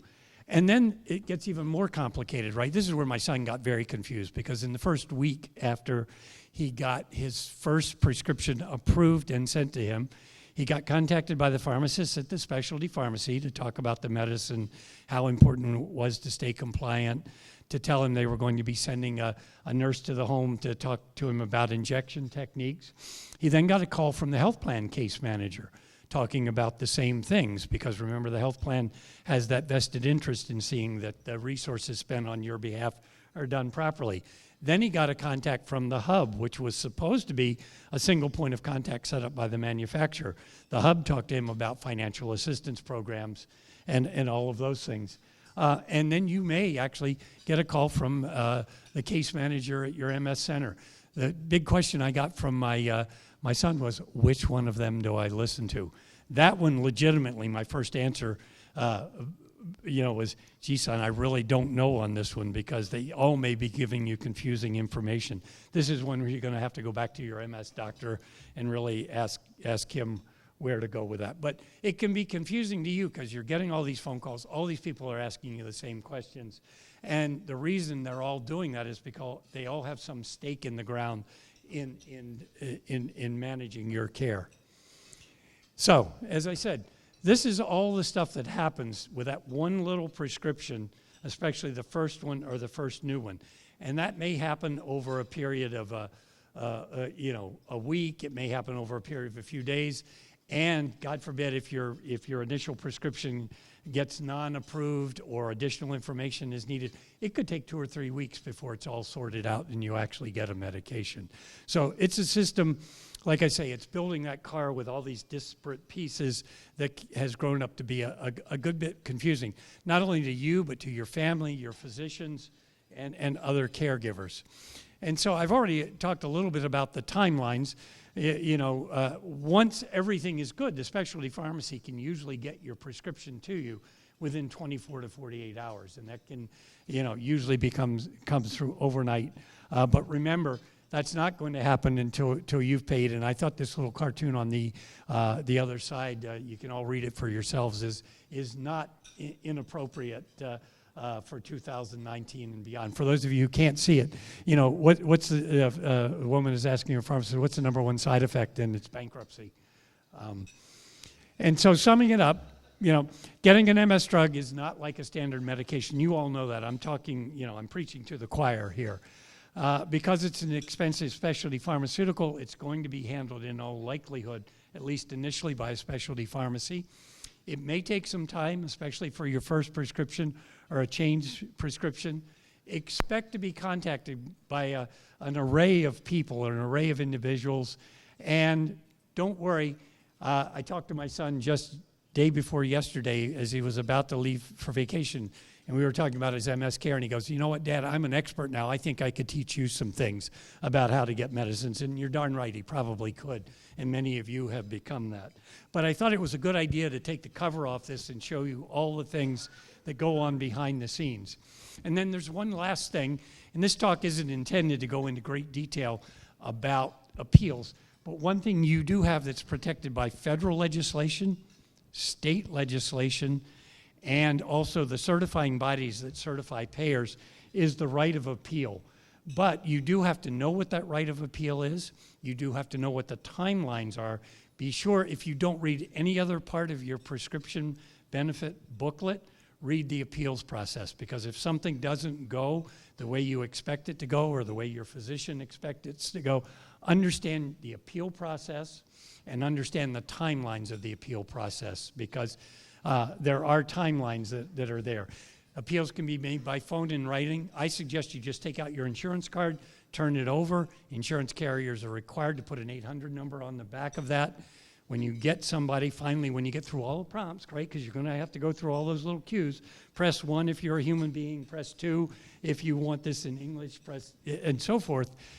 Eventually, you're going to get a live person, and that's when you say, I need to file an appeal of something that was denied in my case. And at that point, they are required, again, by law, to walk you through and direct you through the appeals process. In fact, most payers have appeals coordinators that will then contact you to make sure you understand it.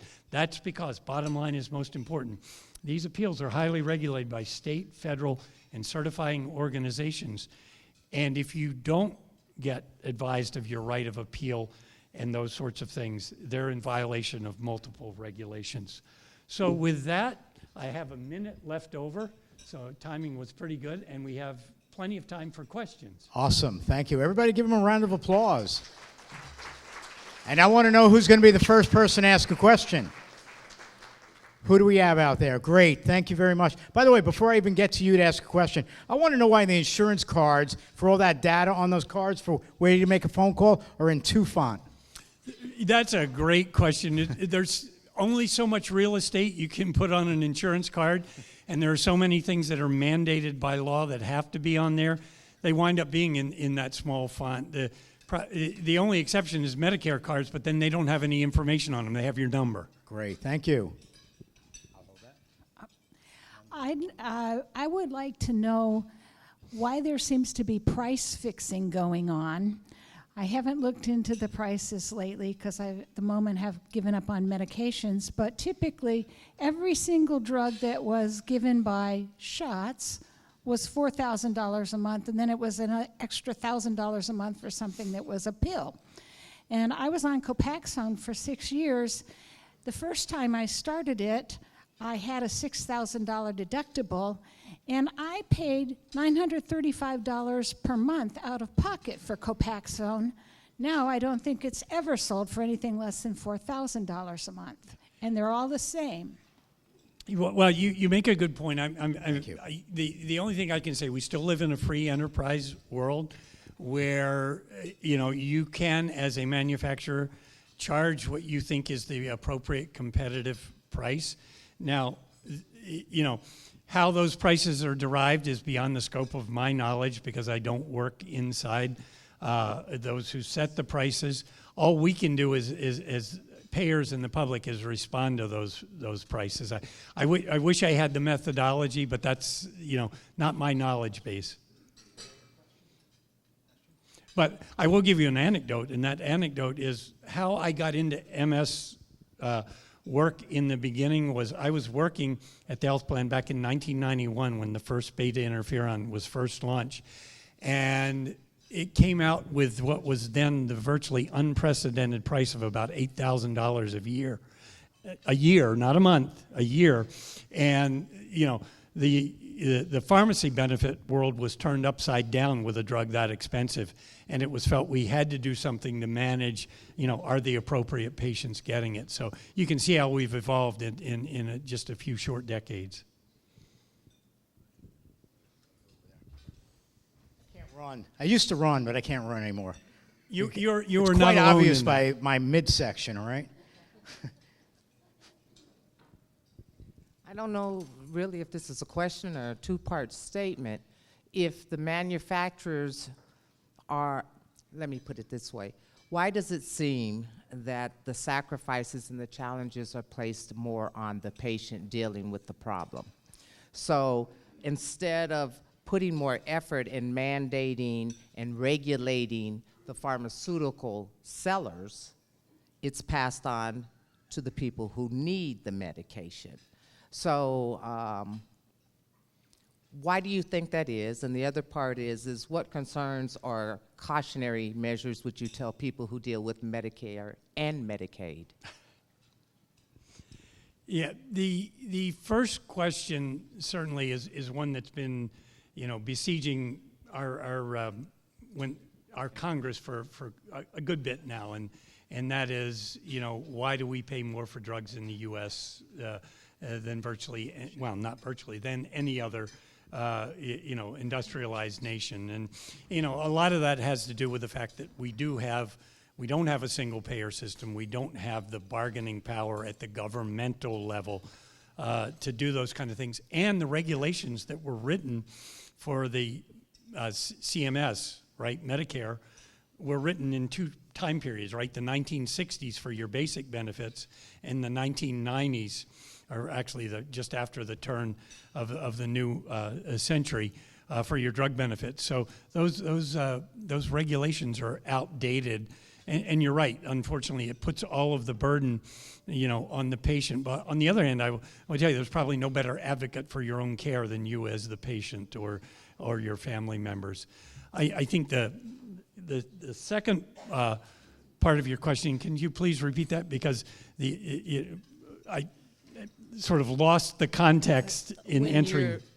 Okay, when you're using Medicare, let's say, for example, Medicare and Medicaid, don't you have to, I've been told, for example, that if you're caring for a loved one, they pass, and you've utilized Medicaid, you could be responsible for paying back whatever they gave you.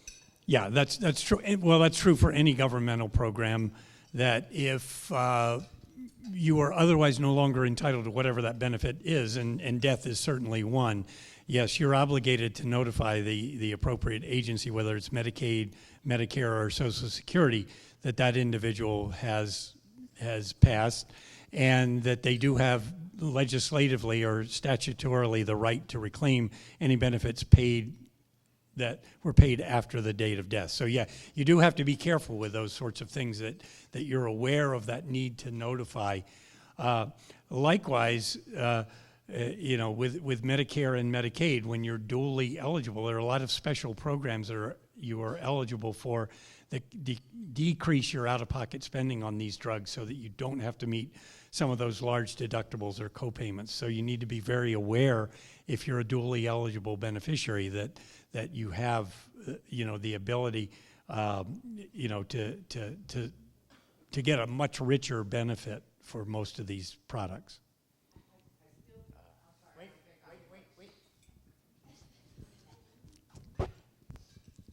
For example, I'll use my mother. If she receives a benefit and I have in-home care come for her, she passes.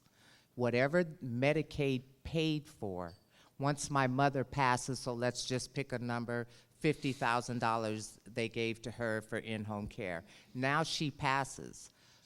The family, responsible parties have to pay that $50,000 back.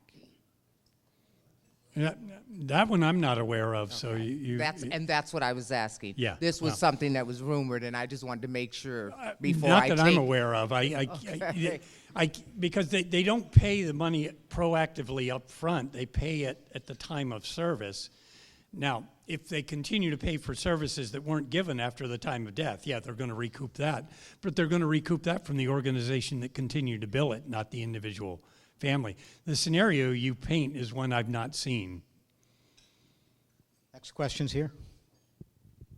Hi, this isn't really a question. I just wanted to thank you very much for the way that you presented the information. I think it was really thorough, and it was a lot easier to understand than reading in the booklets.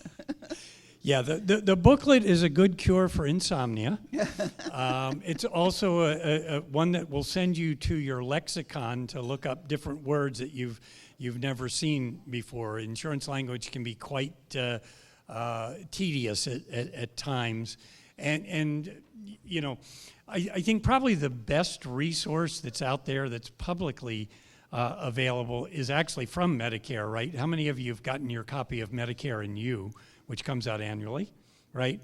That's probably the best, but how long is it, right? It's about this thick. Again, how many of you have read Medicare and You cover to cover? Next question, how many of you have gotten 8 emails in the last month asking you to sign up for it electronically so that they don't send hard copies? Yep. Great. Any other questions? I need to run. You see, I got to get rid of this, remember? No? Well, let's thank Dr. Owens for being here today. Well, thank you for inviting me. It's a lovely audience.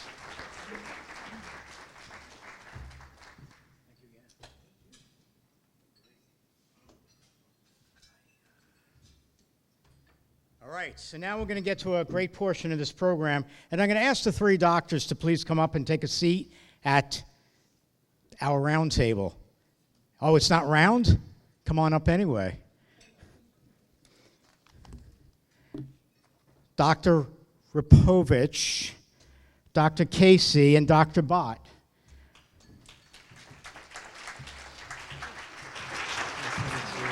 So let me read a little bit of something of each of them to you so you just get a general idea of who they are. All right? Then during the course of this program, I'm going to be asking them questions. All right? And we field these questions from all over the United States from where we do our programs. All right? I just have to find the questions. All right. Then when we give out seminar evaluation forms, lots of people ask lots of questions. And so we're always figuring out how to best present this back. And we do these roundtable programs in many different portions of the United States. And what we do is I put together the questions, or our team puts together the questions. We send it to the doctors so they're a little bit ready. We're going to ask them each to speak for about 60 seconds on some questions, 45 seconds on other questions. Now, before we begin, let me just read a little bit about Dr. Kaisey. And by the way, I don't have my glasses. It's very hard to read, especially when they wrote small. Dr. Kaisey completed medical school at the University of Michigan and her neurology residency, where she served as chief resident at UCLA. She went on to an MS and neuroimmunology combined fellowship at UCLA and Cedars-Sinai. Dr. Kaisey now works as an assistant professor of neurology and takes care of patients with multiple sclerosis and other related neuroimmune conditions at the Cedars-Sinai Medical Center in Los Angeles. Might be the wrong strength. All right. Dr. Kaisey conducts research on tools to improve our ability to accurately diagnose and properly treat MS. Let's welcome Dr. Kaisey. Thank you. Thanks. Next, we have Dr. Repovic, who a lot of you all know from the local area. Dr. Repovic, neurologist, fellowship trained in multiple sclerosis, recipient of the Sylvia Lowry Fellowship from the National Multiple Sclerosis Society, medical director for neurology research and Swedish Neuroscience Institute. He's clinical investigator in several clinical trials in relapsing and progressive multiple sclerosis, including those leading to the approval of Ocrevus, Gilenya, and Lemtrada. Let's welcome Dr. Repovic. Wave your hand, say hello. And Dr. Bhat. Dr. Bhat is a board-certified neurologist with special interest in multiple sclerosis and research studies. Dr. Bhat trained at Stanford Hospital and Clinics, Stanford, California, where she completed her residency in neurology and her translational fellowship in MS and neuroimmunology research.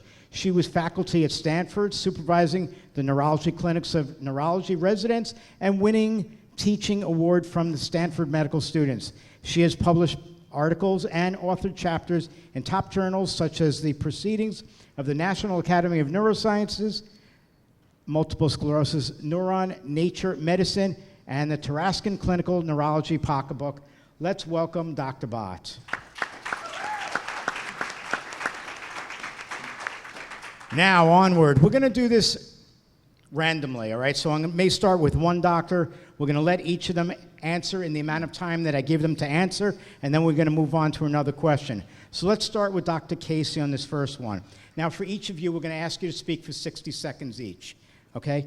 And let's talk about progress. Maybe you can each share with us what you find to be most remarkable progress in today's treatment options, diagnostic tools, and management of MS versus years ago. 60 seconds. Right, an excellent question, because there's been so much exciting research in MS. It's one of the reasons I went into this field, is it's progressing by medical standards lightning fast. It may not feel like that to us or to our patients, but if you compare it to other areas of neurology, it's really been booming in the last few years. And all you have to do is look at the list of therapeutics that are available to us when a patient is first diagnosed. A lot of the medications that we use most often today, at least in my practice, weren't even available to us a few years ago. And these are some of the medications that we consider the most effective in MS. So that's been a huge change. The other big change is, did I cut off my 60 seconds? Yep. The other big change has been in diagnosing MS. This is something that I'm very interested in on the research side. We still have a long way to go. It's still very much a clinical diagnosis based on the patient's story, but our tools, our ancillary tools that we use, such as our MRIs, have gotten much stronger and much more accurate, and there's a few more tools just over the horizon that I think are really going to change our ability to diagnose the disease. Great. Thank you very much for that. Dr. Repovic? Let me get my 60-second timer going here. All right, so the most important, no, just kidding. So to me, obviously, this abundance of therapies we currently have has been the biggest change. Can you speak closer to the mic? Closer to mic. Can I hold this thing? Sure, you can. Okay. So to me, that just abundance of options has been the biggest change in the last few years. And with this richness of therapies has come actually a new set of goals of what is it we think we can do for our patients now than a few years ago. We can actually try and shoot for, prevention of any relapse or any new lesion of the MRI. Is that necessary? Well, time will tell, but we can try and get there. It still leaves open a lot of other unanswered questions, which leads me to that sort of other thing that Dr. Kaisey just mentioned, which is how much is left to do, but how much more optimism we have for that. Ooh, my seconds are up. So. Can you time me? Yeah, totally. Go It's for in it. front of you. So for each of you to notice, there is a timer in front of you, and you can just look at that now and count back your minute from each segment. Got it. So I agree with everything that Drs. Kaisey and Repovic have said, but I just wanted to add an anecdote in terms of how far we've come.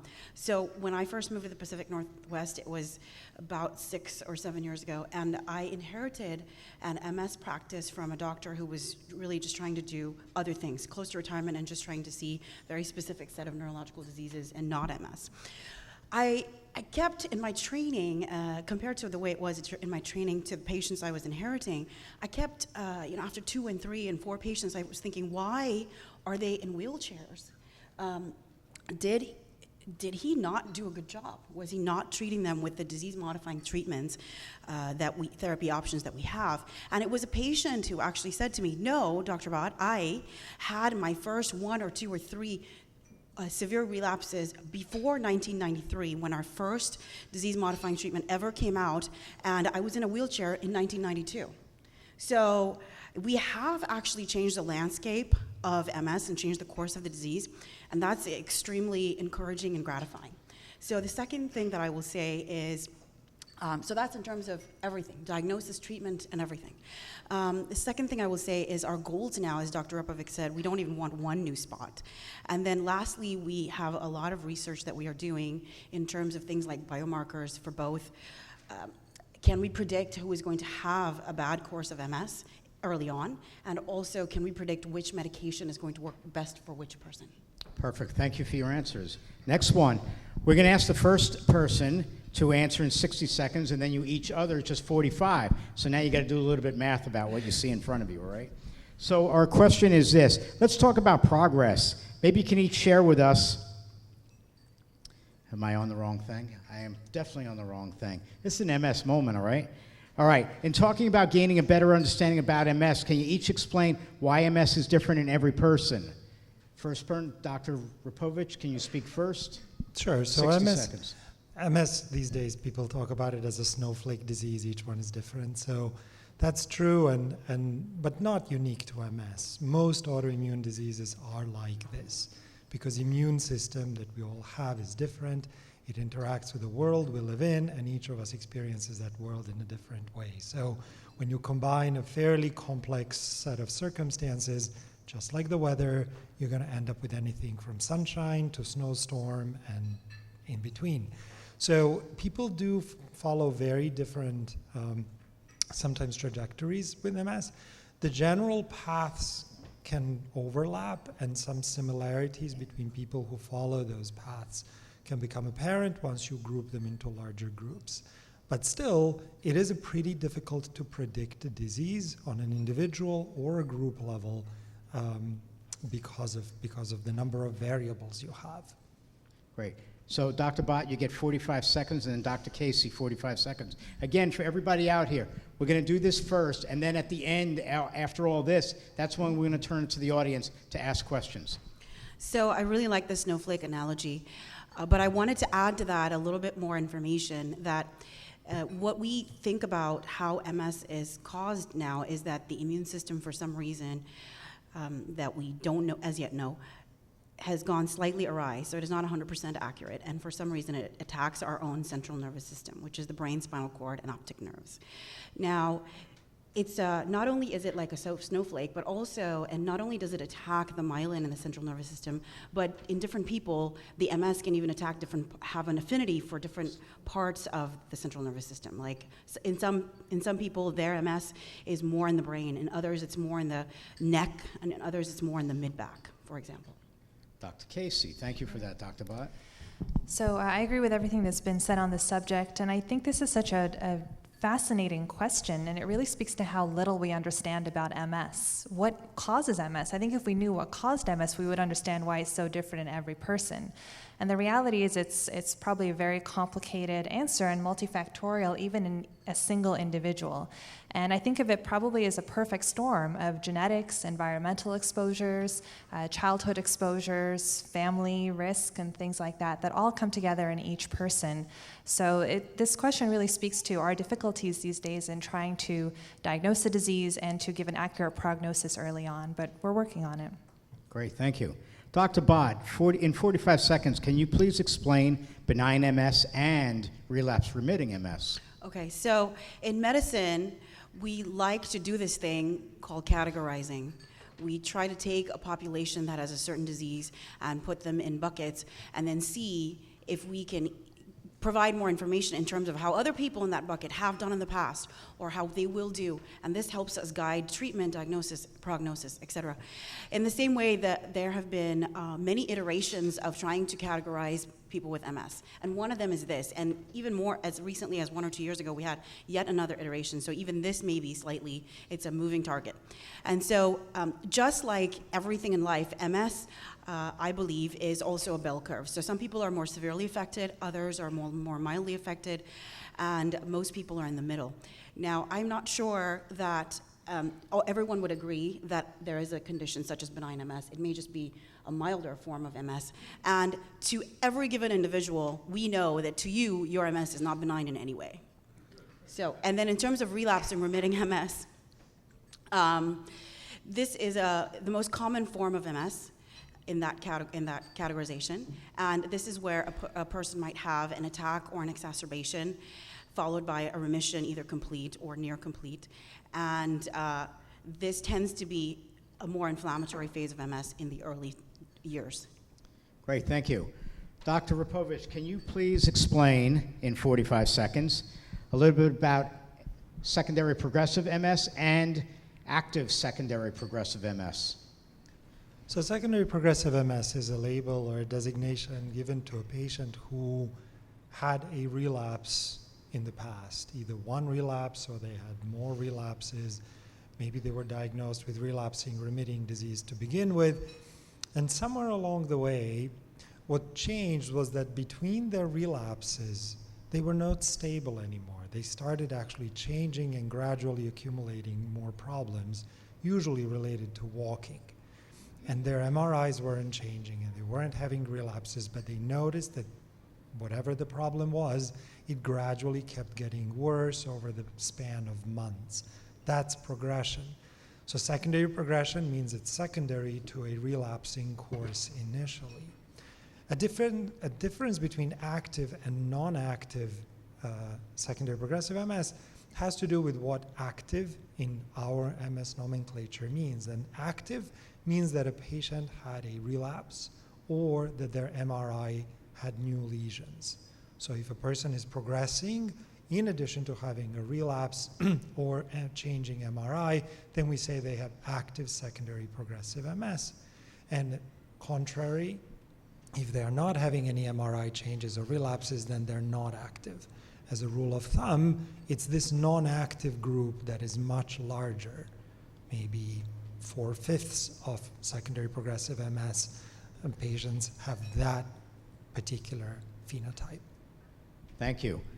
Dr. Kaisey, can you please explain primary progressive MS? Sure. So this is the least common subtype of MS. It's characterized in about 15% of people with MS, and it's in the name. So it's primary progressive MS, meaning slow progression, which is not, I went to sleep fine and I woke up and my right leg wouldn't work, but more of a story of, over the last 6 months, the strength in my right leg has gotten a tiny bit worse every day to where now I'm needing a crutch, and I can't name the day that it happened. It's just been a slow, gradual change.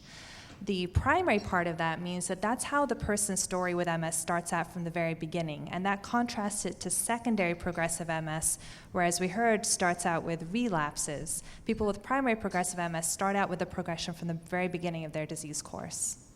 Excellent, thank you. Dr. Bhat, let's start with you on this one. 60 seconds. How do you relay or explain to your patient, possibly a newly diagnosed patient, and care partners, how MS really works? First, I'm glad you said care partners, because especially if it's a new diagnosis, it's very nice to have, and it's almost crucial to have their care partner or some sort of support family member there. And it really does depend on, it's very complicated, and it depends on what information needs to be relayed. So sometimes, most of the time, it's not urgent that all the information be relayed the first time. So it could be just about going over the MRI or the test results that lead us to the diagnosis, and then provide some information, and then maybe have to be broken up into more than one visit. Thank you. Dr. Kaisey, do you have anything to add to that? About what causes MS? That was the question? Yes. I think that you brought up a great point, Dr. Bhat, which is not everything can be communicated in the first visit. So as any of us who've ever gotten a medical diagnosis or any sort of bad news know, half the time you're not really absorbing every single piece of information that's coming your way. So in that initial visit, I try to touch on the fact that it's an autoimmune disease and some of the symptoms that might come from having MS. So it's an autoimmune disease, and which parts of the body specifically are affected, and what symptoms someone might have from those effects down the line. Great, thank you. Dr. Repovic, let's start with a new question. Can you touch on the prevalence of MS? Gender, race, regions, genetics, epidemiology. Can you do that in 45 seconds, please? I'll try. So what we know about MS is generally that it is more common the further away from the equator you go, either further north or further south. Why that is, nobody knows. There's some theory that perhaps it's related to the sun exposure, and the less sun you get, the more likely this condition may be. The genetics play a huge role, and the racial genetic background plays a huge role. This disease is more common in people of Northern European ancestry. Gender-wise, this is more commonly diagnosed in women than in men, at least in its relapsing form. In the progressive form, the primary progressive group actually tends to be diagnosed later in life, in the 50s, and the gender split there is roughly 50-50. And what was the fourth item? Geography, yes. Within our country, we tend to have, within our country, we tend to have higher prevalence in the northern reaches, and in the Northwest, one of the higher, but not hugely higher. I mean, I've seen these billboards about what is it in the, is it in the water, is it in the soil? It's not like we are 10 times more common here than anywhere else. So don't get too carried away with epidemiology.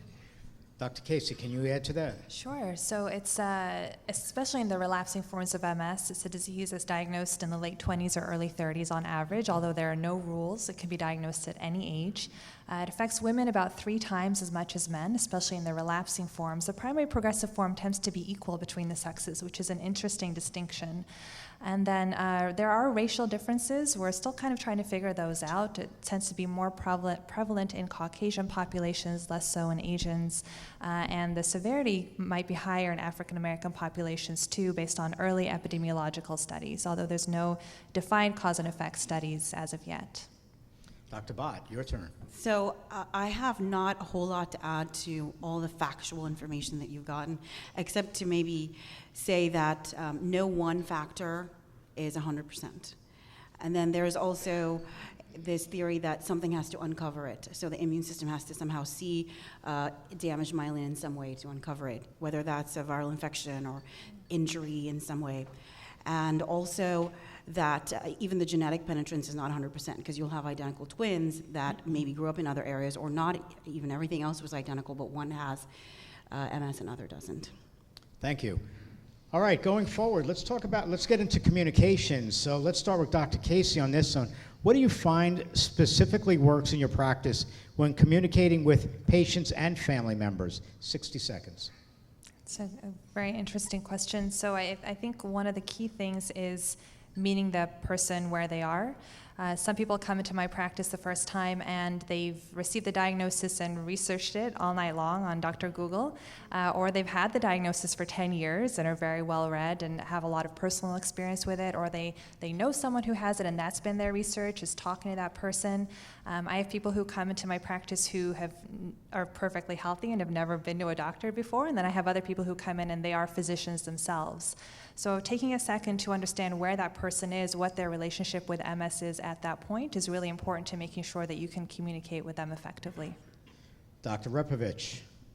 So one thing that I like to do, and my patients can attest to this, is that I write my note, especially the last part of my note, the plan of my note at every visit, with the intent that my patients actually read it, just like I will next time we meet. It's a bullet point list. It's like, this is what we're going to be doing. This is what you're going to be doing. And then we go through that, at the end of the visit, and then we go through that as well next time they come back. So, sorry, I just keep not holding this close enough. So that's what I find helpful, now that you didn't hear it, in terms of communicating with my patients, trying to stay on the same page, visit in, visit out, so that we know what we're doing, what we're changing, and what we're not changing. Great. Dr. Bhat, can you add to that? Yep.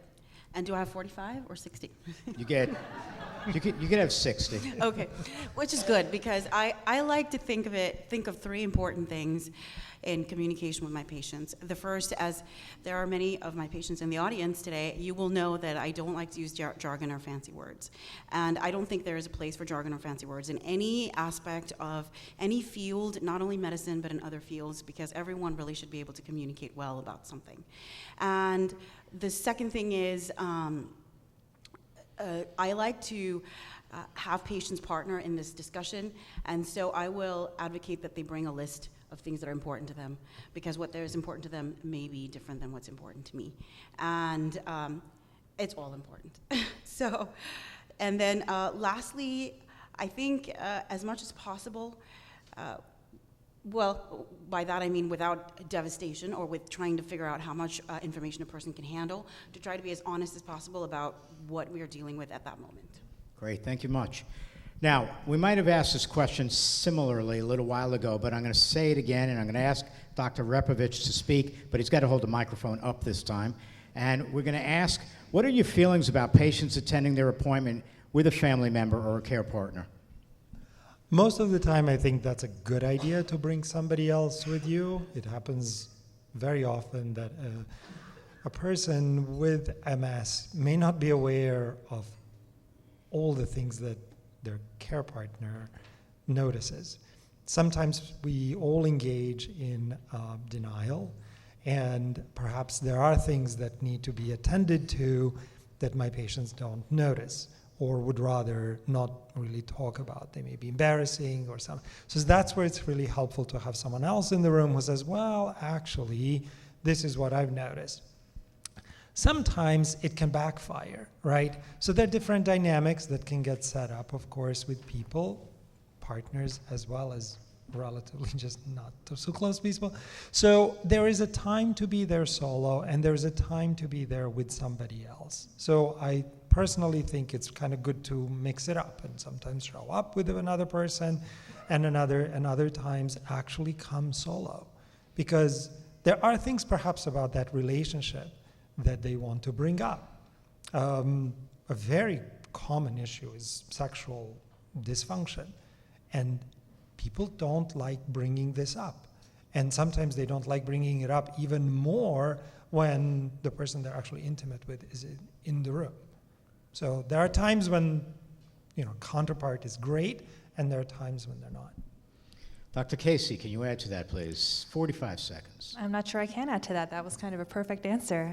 But I would say that one of the times when it is very important to have somebody there, if at all possible, is early on, because I alluded to this earlier, it can feel like a fire hydrant of information is coming at you. And having somebody else there, sometimes I'll see the care partner taking notes, which is nice also, but just having somebody else there to try to absorb this and that so you can put your heads together, compare notes, bounce ideas off of each other later, I think is very helpful. And then the other scenario where this person is helpful also is in noticing things that the patient might not be noticing, especially when cognitive issues, memory issues are coming up. That person can be very helpful. Personality issues, mood issues, the care partner is often a really nice ally for the physician and the patient. Great, thank you. Dr. Bhat, we're going to start with a new question for you, okay? Thank you so much. You're very welcome. Because they've already covered all the ground. Very welcome, very welcome. By the way, you mentioned denial. I thought that was in Egypt. Gotcha, okay. Dr. Bhat, can you please define or explain the most ideal circumstances or the reasons for a comprehensive MS healthcare team and what that would look like? Sure. MS is a very complex disease, and so it really does deserve an entire medical team. So the first part of the medical team is you, the patient or the person who has MS. The second would be your the doctors, the primary care physician or the neurologist. And then because MS can affect so many systems, because your central nervous system basically functions in controlling your body, you can have physical therapists, occupational therapists, speech therapists. Certainly mood resides in the brain, so you might need your counselor or psychologist. The spinal cord is a great relay of function for urinary issues, so the urologist is important, and as Dr. Repovic mentioned, a urogynecologist or somebody who takes care of sexual issues as well, and focuses on only that in a visit, for example, if needed. And finally, we forget sometimes about the social worker, because as we heard from the previous talk about this landscape of insurance and stay at work issues, all of these things are, sometimes I myself, you feel like you need a PhD in all this to really care for the person with MS well. Thank you for that. Dr. Repovic, How can you add to that? I sometimes feel like a primary care doctor. I'm not, but I sometimes feel like a primary care doctor who's trying to manage this multifaceted disease. So I have to know a little bit about everything from bladder to psychiatry. And then I also have to realize, I don't know everything, right? That's fine too. And I need help of these other specialists to deal with it. Our time is limited, right? That we interact in the office, and covering all the bases is sometimes virtually impossible in a single visit. You have to have other people to whom you can refer your MS patients to get that in-depth knowledge. Once you haven't done so well with 2 or 3 antidepressants I try, well, that's the good time to bring in a psychiatrist on board and kind of see what else they can offer, for example.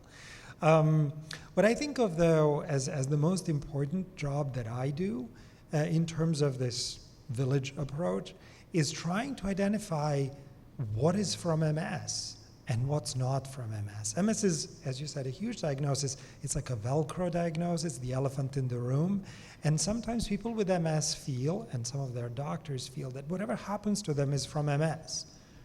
But you have to remember, people with MS also get heart attacks, and they, get bone fractures, and they have other problems, which can get missed because they get attributed to MS, and everybody thinks, well, it's par for the course for MS. That's where you have to have your neurologist usually take the lead and recognize what is and what isn't from MS, and then go with that. Great. Dr. Kaisey, thank you for that, Dr. Repovic. Dr. Kaisey, we're going to start with a new question for you. If you don't, what do you tell patients if they don't have access to an MS center with a comprehensive healthcare team available to them? What would you recommend in place of this? So early on in the diagnosis, I would recommend that they seek out an MS specialist, if at all possible. I know in some states we're few and far between, but especially with the changing landscape of new therapeutics for MS and new diagnostic tools, it can be very difficult for even a general neurologist to keep up with all the available options. Which medication is the best for which patient? How do I diagnose them appropriately and safely? And so checking in with an MS specialist early on in the diagnosis, making sure that you're on the right path, and then partnering with a local neurologist to carry out that path is a great option if at all possible. So that's one of the things I would recommend. Great, thank you. Dr. Bhat, anything to add to that?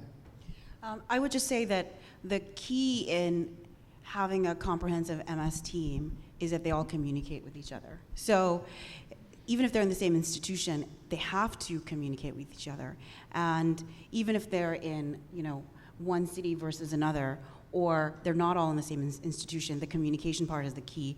And in that, you guys can also be advocates, because it's so easy for the medical records department or any sort of facility to drop the ball on records exchange or communication. Dr. Repovic, new question. Understanding treatment options. Today there are many options in regards to treating multiple sclerosis. How do you recommend a person living with MS choose what might work best for them? So I have this table that I use that I create and update periodically, and that tries to summarize these drugs and kind of explain them in a non-daunting manner. But it's always confusing. It's too much information. But we keep going back to that table. We start from it at the beginning, and then we keep going back to it every time the therapy needs to change, if it needs to change. I explain to people that there is really no way to know ahead of time what will and what won't work for them with 100% certainty. So it's a best educated guess. I narrow down that list of 15, 17 available drugs to 2 or 3, and then we talk about those 2 or 3 in some length. And most of the time, people reach some decision or conclusion at the end of that visit, but sometimes they need time. And then I send them home and tell them, read up on these, and let's meet again in a couple of weeks and go over this again.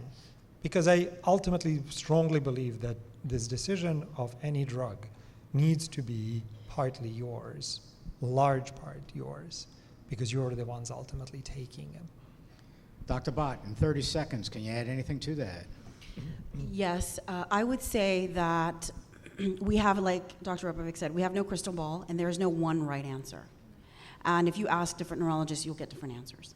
So what I like to do is treat the person and the person's MS with as adequate or as strong a treatment that is needed and that they can tolerate in terms of risk tolerance as well. Thank you. Dr. Kaisey, 30 seconds. There are a lot of different options out there. There's 16 or 17, and I see people come to me and they said, my neurologist said this was the one drug that I should take for my MS. And then I see other patients who say, well, my neurologist gave me pamphlets on all 17 different options and told me to pick. And so those two extremes are unacceptable. I think, as Dr. Repovic was saying, picking 2 or 3, narrowing down the list, going over the pros and cons of those 2 or 3 options that we feel is right for that person's particular MS, and then giving them a little bit of time to choose. There's no right answer, but it can feel like a really big, daunting decision. So giving them a couple of weeks to sit with the information, running some tests to see which ones they're eligible for, and then having them come back with what's usually a whole list of very good questions, and then making the decision is my usual strategy. Great. Take a quick breath because I'm about to ask you a long question, all right? Dr. Kaisey, we're going to start with you. In recognizing and managing multiple sclerosis relapse, what are common experiences related to an MS relapse, and how would you best want to see someone who feels they may be experiencing relapse communicate this with their healthcare team? Okay, so I'll start with some of the most common symptoms. So these are due to the areas that MS typically attacks. So an MS relapse should last for more than 24 hours. So a minute or 2 of tingling in one finger is probably not an MS relapse. And I know people can, especially early in the diagnosis, feel that any little twitch or tingle is the MS. It's a very scary time. So keeping that time frame in mind, and that it should be at least a few hours and over 24 hours to qualify for a relapse. An MS relapse is usually numbness or tingling or weakness in one part of the body, so an arm or a leg, or blurred vision with pain in an eye. So those are some of the most common relapses. And as far as how to communicate, this is so different from doctor to doctor, from office to office. So I think understanding what the best communication methods are early on, what happens if I do have a relapse, should I go straight to the emergency department? Is there a nurse that I have to try to get a hold of? Is there an electronic medical system? How long should I wait before expecting a call back, right? What is your usual time frame of response? All of those are good questions to ask before you really need to know the answers. Thank you.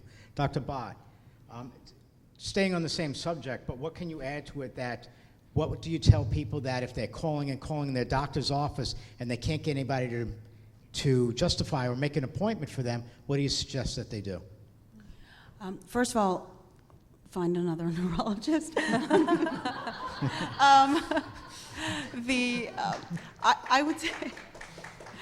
would say that most MS relapses are not an emergency. And to add to what Dr. Kaisey said, that if you're in doubt as to whether you're having a pseudo-relapse or a real MS relapse. So a real MS relapse, what I'm calling real, my definition is that the immune system is re-firing up and going and attacking a certain part of the central nervous system. A pseudo-relapse is maybe a recurrence of symptoms of an area that's already scarred or has damage from a previous relapse because of some intermittent or reversible process. And that could be overheating or an infection or other fatigue or loss of energy for other reasons. So when in doubt, communicate with your neurologist in whatever way that has worked before or that you guys have decided will work. And there is, at least you should be able to get an answer as to how soon you need to be seen. Great. Dr. Repovic, do you have anything to add to that, please? I think we all run through these mental algorithms when we get these phone calls, patients calling with symptoms. And the first question that comes to my mind is, are they new, are they old? If it's the same old stuff in the same place, my suspicion for true relapse is somewhat less. Possible, but somewhat less. If it's a completely new part of the body, completely new symptom, I'm more worried about it. That's the first distinction. The second is, what else could it be? I've already told you heart attacks and other things unfortunately do happen. Just because you have MS doesn't mean you can't have anything else. So other possibilities, are there infections? Are there some other kind of things going on? Does it sound like MS? It's a joint pain. No. MS can do a million things. Joint pain is usually not one of them. So it's kind of things like this that we run through and we're like, okay, what is this? And because my patients usually are not interested in just this answer, yes, it's MS, no, it's not MS, because if it's not MS, they want to know, well, what is it? so you have to be able to go down that path. Ultimately, it's this dialogue. Typically, our patients call and talk to nurses because that's the fastest way to talk to somebody, and then we go through this path. But we don't really have a perfect distinguish. Like, it's all about pattern recognition. And if the pattern doesn't fit, be patient. Wait with us. Call us the next day and tell us how you're doing. Just because I don't think it's relapse today doesn't mean I don't want to hear from you again, right? So sometimes it takes us time. It takes time for these things to just manifest better. Great, thank you. We have 3 questions remaining, but we're going to hit on each of you for all 3, okay? And so, Dr. Bhat, let's start with you first. In seeing so many individuals impacted by MS in your practice, what are your recommendations to patients in regards to setting goals and priorities in both their personal life and in personalizing their plan for wellness? First of all, they, just like every human being really that has any chronic illness, they need, certain things will need to be planned, like pregnancies or like other life goals. So it's important to discuss with your partner what your life goals are. Many of us only have a 1-year plan or a 5-year plan and not like a 10-year plan. When you have a chronic illness, you might need to sit down and think about a 10-year plan. And that could be any chronic illness, right? Not just MS. So, and once you've done that, there's no real reason that because you have MS, especially these days with all the tools we have for early diagnosis and early treatment, that the important goals in there cannot be something that need to be attained. That can be attained, and then that's something you should discuss with your doctor. Thank you. Dr. Repovic, your response. Hold the microphone close, please. Can you repeat that question? Seriously? What, setting goals? Is that setting goals, yeah. Yes. All right. I don't know if I talk to people so much about setting goals. I ask them about, well, usually they ask me, well, does this mean I can't fill in the blank? And I like to say, no, that doesn't mean you should totally do this. MS should be in your background of your life, and that's my job to make it kind of there. But sometimes that's not the case. Sometimes we are already behind the 8 balls and things have already changed. So, you know, trapeze artistry may not be in your immediate future because it will be dangerous, right? And so it's my job sometimes to say, no, that doesn't sound like such a great idea. I try not to do that very often. I really, really do. But I also want to be realistic, right? So in terms of, that's what, in terms of setting goals. But one thing I did want to mention, and I honestly don't know when, I don't think there's a question coming up about this. Another thing I try to imprint on or impress on my patients is that they shouldn't blame themselves for this disease. So often, especially in the newly diagnosed patients, they think, oh, is it because I smoked pot in college that this happened, or because I, you know, skydived off of wherever. So, no, since we don't know what caused this, most likely none of the things you did actually did cause it. So this self-blame leads nowhere other than to some negative places. It's counterproductive and probably not necessary. So that's one thing I always try to impress on them early on. I'll take a much more granular view of the question, which is how to communicate your goals to your doctor in your visits. Go in prepared. Have an agenda. Make it a reasonable agenda. You can't address 17 issues in one visit, right? And make your agenda known early on in the visit, because they're working with a certain time frame of how much they have to accomplish with you in the 20 or 30 minutes or however long they have. So make sure you say, you know, today I'd really like if we covered A, B, and C, and say that early on. And if you're prepared and you go in with that, a lot of times I know people leave and they feel like the doctor did all they had to do, but then they didn't get their questions answered or they didn't get their needs met. And so go in with your goals explicitly spelled out for yourself and for your doctor. Great, thank you. Next one, where do you see the most benefits for the person living with MS and care partners when getting important aspects of wellness into their daily life? Dr. Repovic. I think this is one of those things where non-traditional medicine has really one-upped us. You know, this idea of holistic approach, and it sounded a little bit woo-woo when I first started practicing, and then I realized, you know, so much of what patients experience day to day boils down to this concept of wellness, however you define it. Is it decent diet? Is it exercise? Is it good sleep? Is it fatigue management? Whatever that is, and it's usually an amalgam of these sorts of things, translates into wellness for anyone.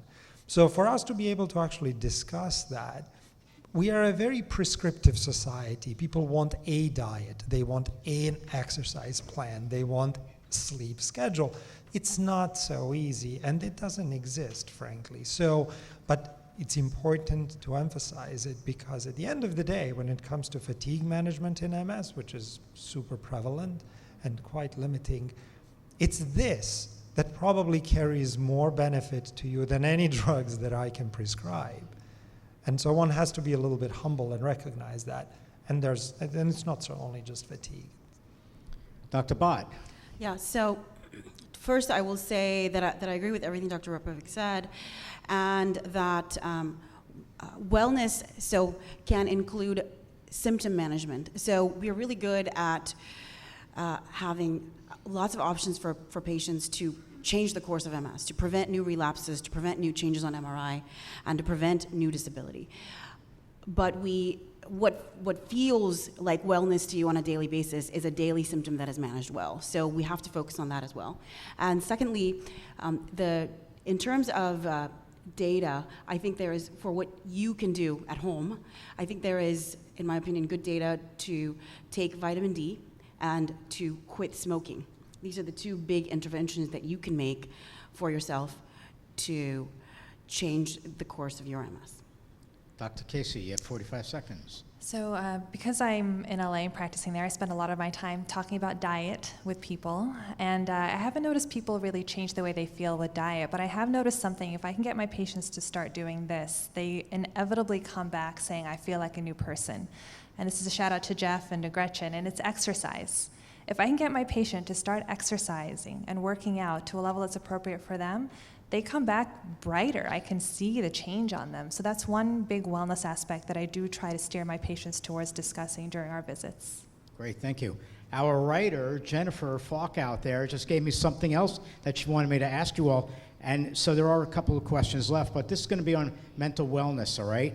And can you share with us the importance, Dr. Bhat, let's start with you. Can you share with us the importance of discussion of mental health issues with your patients? Depression, things like that. Sure. It's really important to wellness, to how you feel on a daily basis.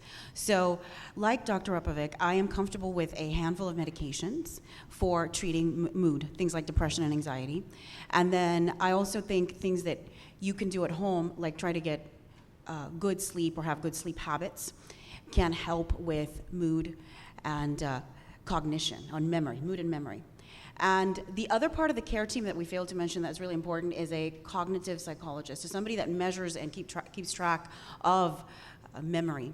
And in my office, I do a quick and dirty, 2-minute memory test, right? But if there is a deficiency on that, or if there is a symptom, a complaint of it, certainly a person requires a more involved memory test.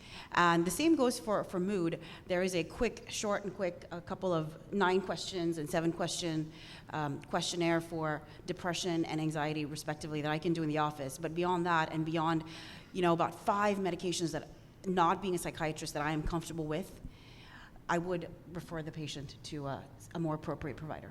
Dr. Repovic? So just touching up on these questionnaires, we rolled them out last year, and it was actually interesting for me, these are questionnaires for depression and anxiety, to realize several patients I didn't think were depressed were. And there was a lot more to this history than I ever thought. So for those of you who find the questionnaires annoying and kind of a nuisance, why do I have to fill this out again? Please recognize these are our quick surveys, basically trying to figure out, is there something to worry about here? If there isn't, great for you. Circle the zeros and move on. But sometimes there is more to it, and it's really helpful if you partner with us in doing that. So I found this to be actually remarkably useful. Dr. Kaisey. So there's such a stigma around mental health and depression that I think it really bears saying that the MS itself changes the brain in a way that makes the person more likely to have depression, right? I just go down the list of symptoms I'm asking a person about. How's your bladder? How's your walking? How's your mood? How's your fatigue? It's just one of a list of symptoms that MS causes. So I think that's a really important thing to recognize. It's second only to fatigue as the most common symptom that people with MS have. So starting from that point and just making it something we talk about at every single visit, I think is very important. And then taking a personalized approach to addressing it. A lot of people aren't comfortable starting out with a medication, but they are comfortable talking to a therapist. And so it's a sticky issue, and it's very personalized, and so trying to kind of meet the person where they are and lead them to the treatment that they might be willing to investigate is a good way to start. Great, thank you for that. Our final question of the night has to do with symptom management, okay? And many believe that they take a disease-modifying therapy, that their symptoms will improve, but this is not always the case. Starting with Dr. Kaisey, can you explain why? Absolutely. So the disease-modifying therapies have one job, and that is to stop the MS from causing any future damage, from causing any future inflammation, damage to the brain, the optic nerves, and the spinal cord. Their job is not to go back and fix any of the damage that's been done. That would be wonderful, and there's a lot of people working on medications to do just that, called remyelinating therapies. But the disease-modifying therapies are more of a future forward-looking therapy. I call it an insurance company, or insurance policy for your brain and your spinal cord. The rare case where it does allow somebody to feel better are in the patients typically who have a lot of inflammation at the time that they start a disease-modifying therapy. And so if the therapy quiets down that inflammation, those patients do feel quite a bit better, but that's really not what we're looking for them to do. Thank you for that. Now, before we close this portion, I would like you, first off, thank you for everything you've done, but right now I would like to ask each of you one at a time in 30 seconds each to please relay one important message to the active MS community here tonight, those that are watching online. What would you want it to be? What message would you like to give each one of them? It's Dr. Kaisey. Okay. Wow, just one message. Okay, I think one overarching message, especially somebody who has family members with multiple sclerosis, cares for people with multiple sclerosis every day, is that there is so much hope out there. There's a conference starting today of thousands of people who work on MS, researchers who are forwarding our treatments and our ability to diagnose and treat and care for people with MS. There's many conferences throughout the year for such things, and just a lot of research moving very quickly. So I just want everyone in the active MS community, as you put it, to know that there is a lot of hope out there and a lot of work being done on the problems that we're currently facing. Thank you. Dr. Repovic. Stay engaged.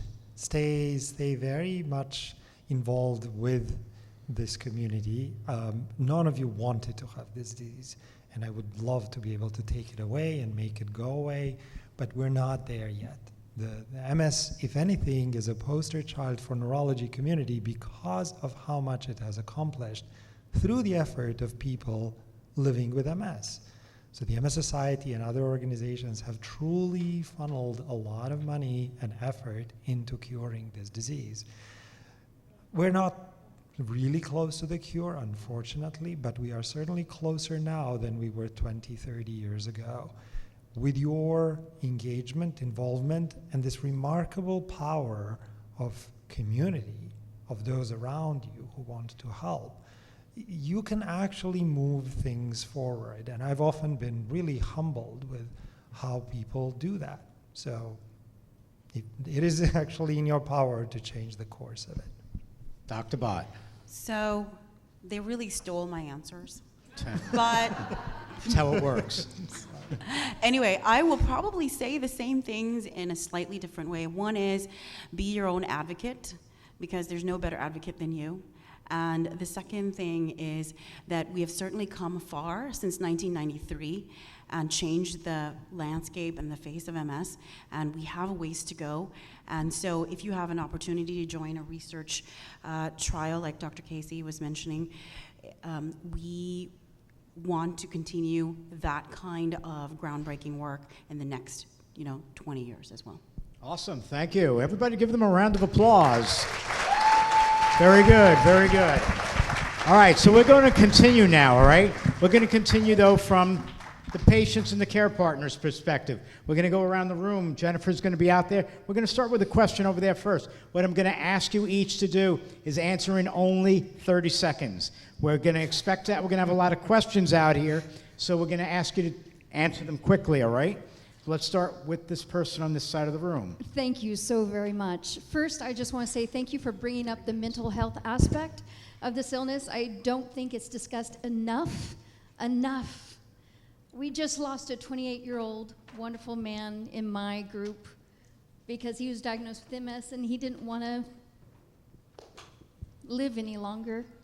So my question to you is, if you have a patient who has mental health issue problems in their family, the top 7 of my medications, depression and suicide is number 1.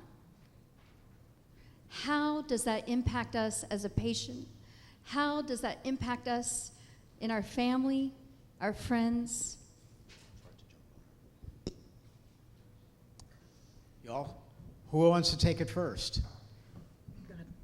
I forgot I'm not Well, I'll directing. go with it. Are you specifically asking about the side effects of your top 7 medications as having potentially side effects of I was on suicidality? 4,500 milligrams of gabapentin for 10 years, and when I came off that medication, it spun my brain into mania. There's only one other case that my doctor has found in my particular situation, and I am truly a snowflake.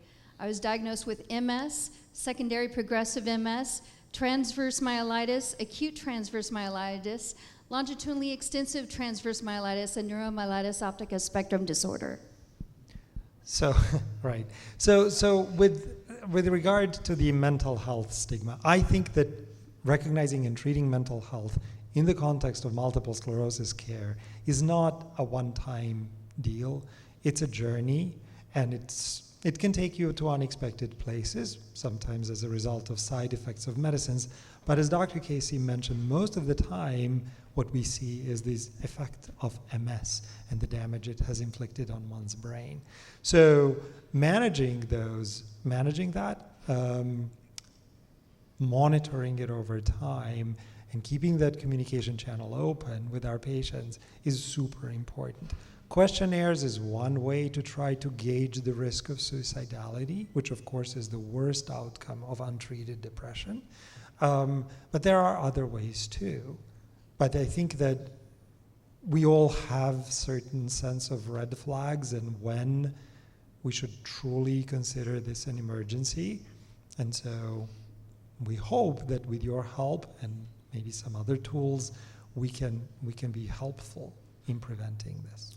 Thank you. If either of the others ever have anything to add to it, please do, but take turns on who's going to answer, okay? Okay, next one. Speaking of pain, I was diagnosed in 1989, long before Dr. Bhat, long before even Dr. Johnson. But early in that diagnosis, I was having a lot of pain one weekend, and I called into the service. And the doctor I spoke with told me if I had pain, I couldn't possibly have MS. I disagree with that, and I'd like to know what your opinions are. Well, I'm not going to answer because we'd like to get a second opinion. Oh, that's your opinion. Okay. I'm just kidding. Well, as I'm sure Dr. Bhat has told you, that's categorically false, that if you have pain, you cannot have multiple sclerosis. It's not typically one of the first symptoms of MS. Those are typically numbness, weakness, or vision loss, as I mentioned before, but certainly those things can lead to pain further down the line, whether it's neuropathic pain from a spinal cord injury or the spasticity that comes after a muscle is trying to recover from weakness. So pain is a huge aspect of multiple sclerosis symptom care. It's not something that's addressed by the disease-modifying therapies, and oftentimes it's a very personalized approach. The typical, opioid pain medications don't work very well in MS. They don't work very well in a lot of the neurologic conditions. So it has to be a thoughtful plan for addressing each individual's pain, trying to figure out where it's coming from and what sort of treatments and or pharmaceutical medications that person will best respond to. And it's not usually the first answer that's correct. It's usually a process of trial and error and tweaking the treatment plan for each person. I would say for everyone, and not just for Lucy here now, that you can get things like nerve pain in MS. And the other point I wanted to make is that when you have a brain or spinal cord, central nervous system that's inflamed, or when you have fatigue from that, pain from anything else that you might have, and as Dr. Repovic said, a person with MS can have other things, migraine, joint aches for other reasons. That can magnify pain of any cause. So. Absolutely.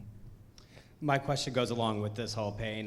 My wife complains of stabbing pains and is just kind of in pain at all times. And what are the effects of CBD? That's the new wonder drug. Is it a go? Is it a no? What are your thoughts on trying that as an option? So CBD stands for cannabidiol, and it's one of the active substances in cannabis. The use of CBD in pain management in multiple sclerosis and cannabis in general actually is supported by some data. Is it the first thing that we reach out for when we're trying to treat neuropathic pain? Probably not. Why? Not because we're some stuck-up Western medicine practicing people who look down on, cannabis, but because we truly don't understand this drug at all, this herb at all. It's natural, true, but it has all sorts of other compounds in there. When you look at the scientific sort of genealogy of cannabis, it's a hodgepodge of promiscuity. There's like 3 parent strains and bazillion offshoots. And, it's very, very hard to know what it is that you're actually getting when you go to the dispensary and you get a particular preparation, because you don't know if it will be even the same plant from batch to batch. So when you're dealing with such a moving target and you're using it to treat another moving target, which is pain that fluctuates from day to day for any number of reasons, you really are sometimes in an unpredictable place. Some of my patients have found CBD to be a very helpful adjunct to the rest of their treatment. Some of them haven't. It's hardly been a panacea that's worked out for everybody. There were times when I brought it up because we've tried literally everything else. And in those situations, it's actually been sometimes disappointing to me because darn it, it's supposed to work better than all these other things. And it kind of didn't. Typically, though, when it comes to pain, especially this kind of intractable, life-affecting, kind of limiting type of thing, I don't think a single X intervention is ever going to be the solution. I don't think it's going to be CBD. I don't think it's going to be drug. I don't think it's going to be meditation and physical, but maybe combining these approaches. So there are these different programs, they're called functional restoration programs, where they loop in a bunch of different specialties and put you through essentially a mini camp of living with pain. Because that's ultimately the goal that we sometimes strive for. If we can't get rid of the pain, well, how do you then contain it and live with it? And that's perhaps the only advice I can give to somebody for whom pain is such a central and limiting aspect of their life. Thank you for that answer. Thank you for the question. Next one. Can MS affect your autonomic nervous system? I would say yes. The autonomic nervous system also has myelin that can be affected by MS. It's typically more rare, and some of the autonomic system resides in the spinal cord. So the answer is yes, but it's we don't notice it commonly as one of the common presenting relapse episodes or symptoms of a relapse, or even a symptom of progression too commonly. Yeah, I would just say that I would agree with Dr. Bhat's comment. It does affect autonomic system. Where you can notice this, or where I've noticed it in some of my patients, is in their gastrointestinal symptoms or in their circulatory problems. Often in the weak leg, it tends to be colder or redder, or somehow regulates that vasodilation a little bit differently. But in the forest of things that MS can cause, it's usually just a tree. It's usually not a whole half of a forest or major part. And actually, just to jump in again, urination is mostly autonomic, and MS affects urination in a big way. So the answer is definitely yes. Do we have any other questions? Great. I like running.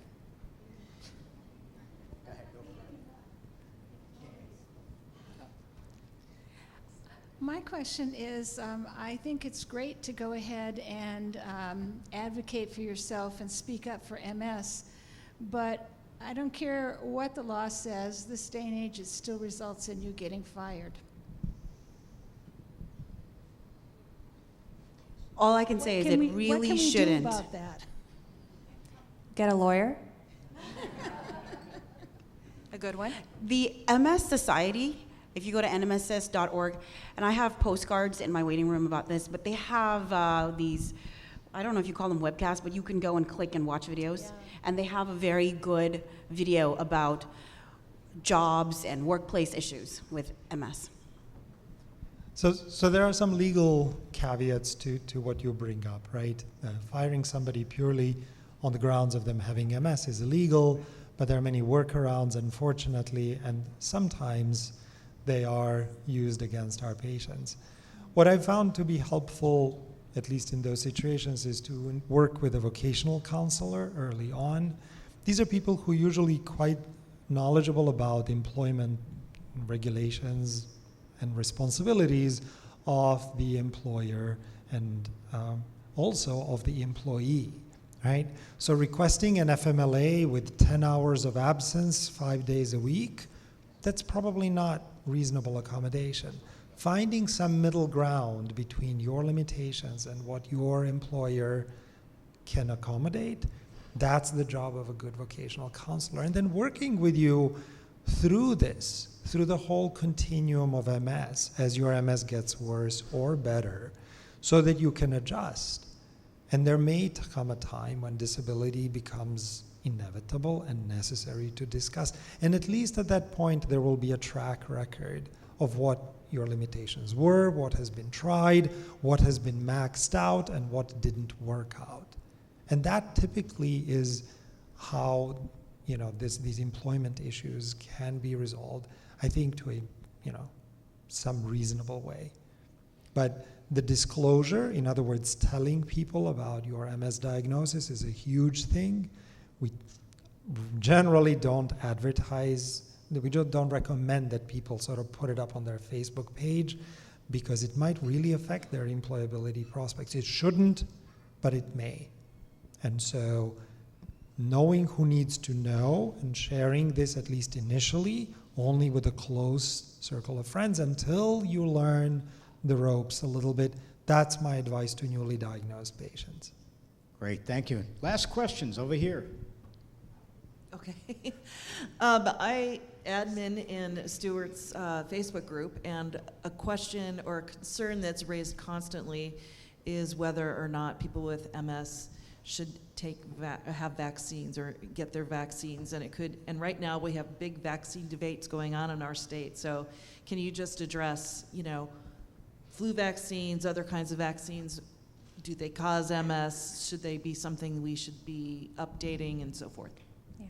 I can start with this since I was reading a review on this on the plane on the way over here this morning. So it was a 2018 review done in France of all the available literature to answer exactly your questions. So the main takeaways are that, one, vaccines do not cause MS. There's no literature that supports that, and then in fact there's collections of literature and observational data that show that they do not cause it. Okay, so that's one. The other question that people ask is, well, if I have MS and I get a vaccine, can it cause a relapse? And again, all the available literature, all the small studies pulled together show that no, vaccines do not cause an MS relapse. Now, the caveat is they may cause a pseudo-relapse if you get a vaccine and have a small fever or elevation in your body temperature, right? Anyone who's sensitive to overheating in MS might notice some of their old symptoms come back, but they don't seem to cause new damage due to the MS and new inflammation. The third question is, well, what if I'm on a disease-modifying therapy? Is it safe to get vaccines, and are the vaccines as effective? So here we talk about the two different types of vaccines. So there are dead or inactivated forms of vaccines, and those are typically safe. And in fact, they're very much encouraged depending on what you're up for, especially the flu vaccine that's seasonal.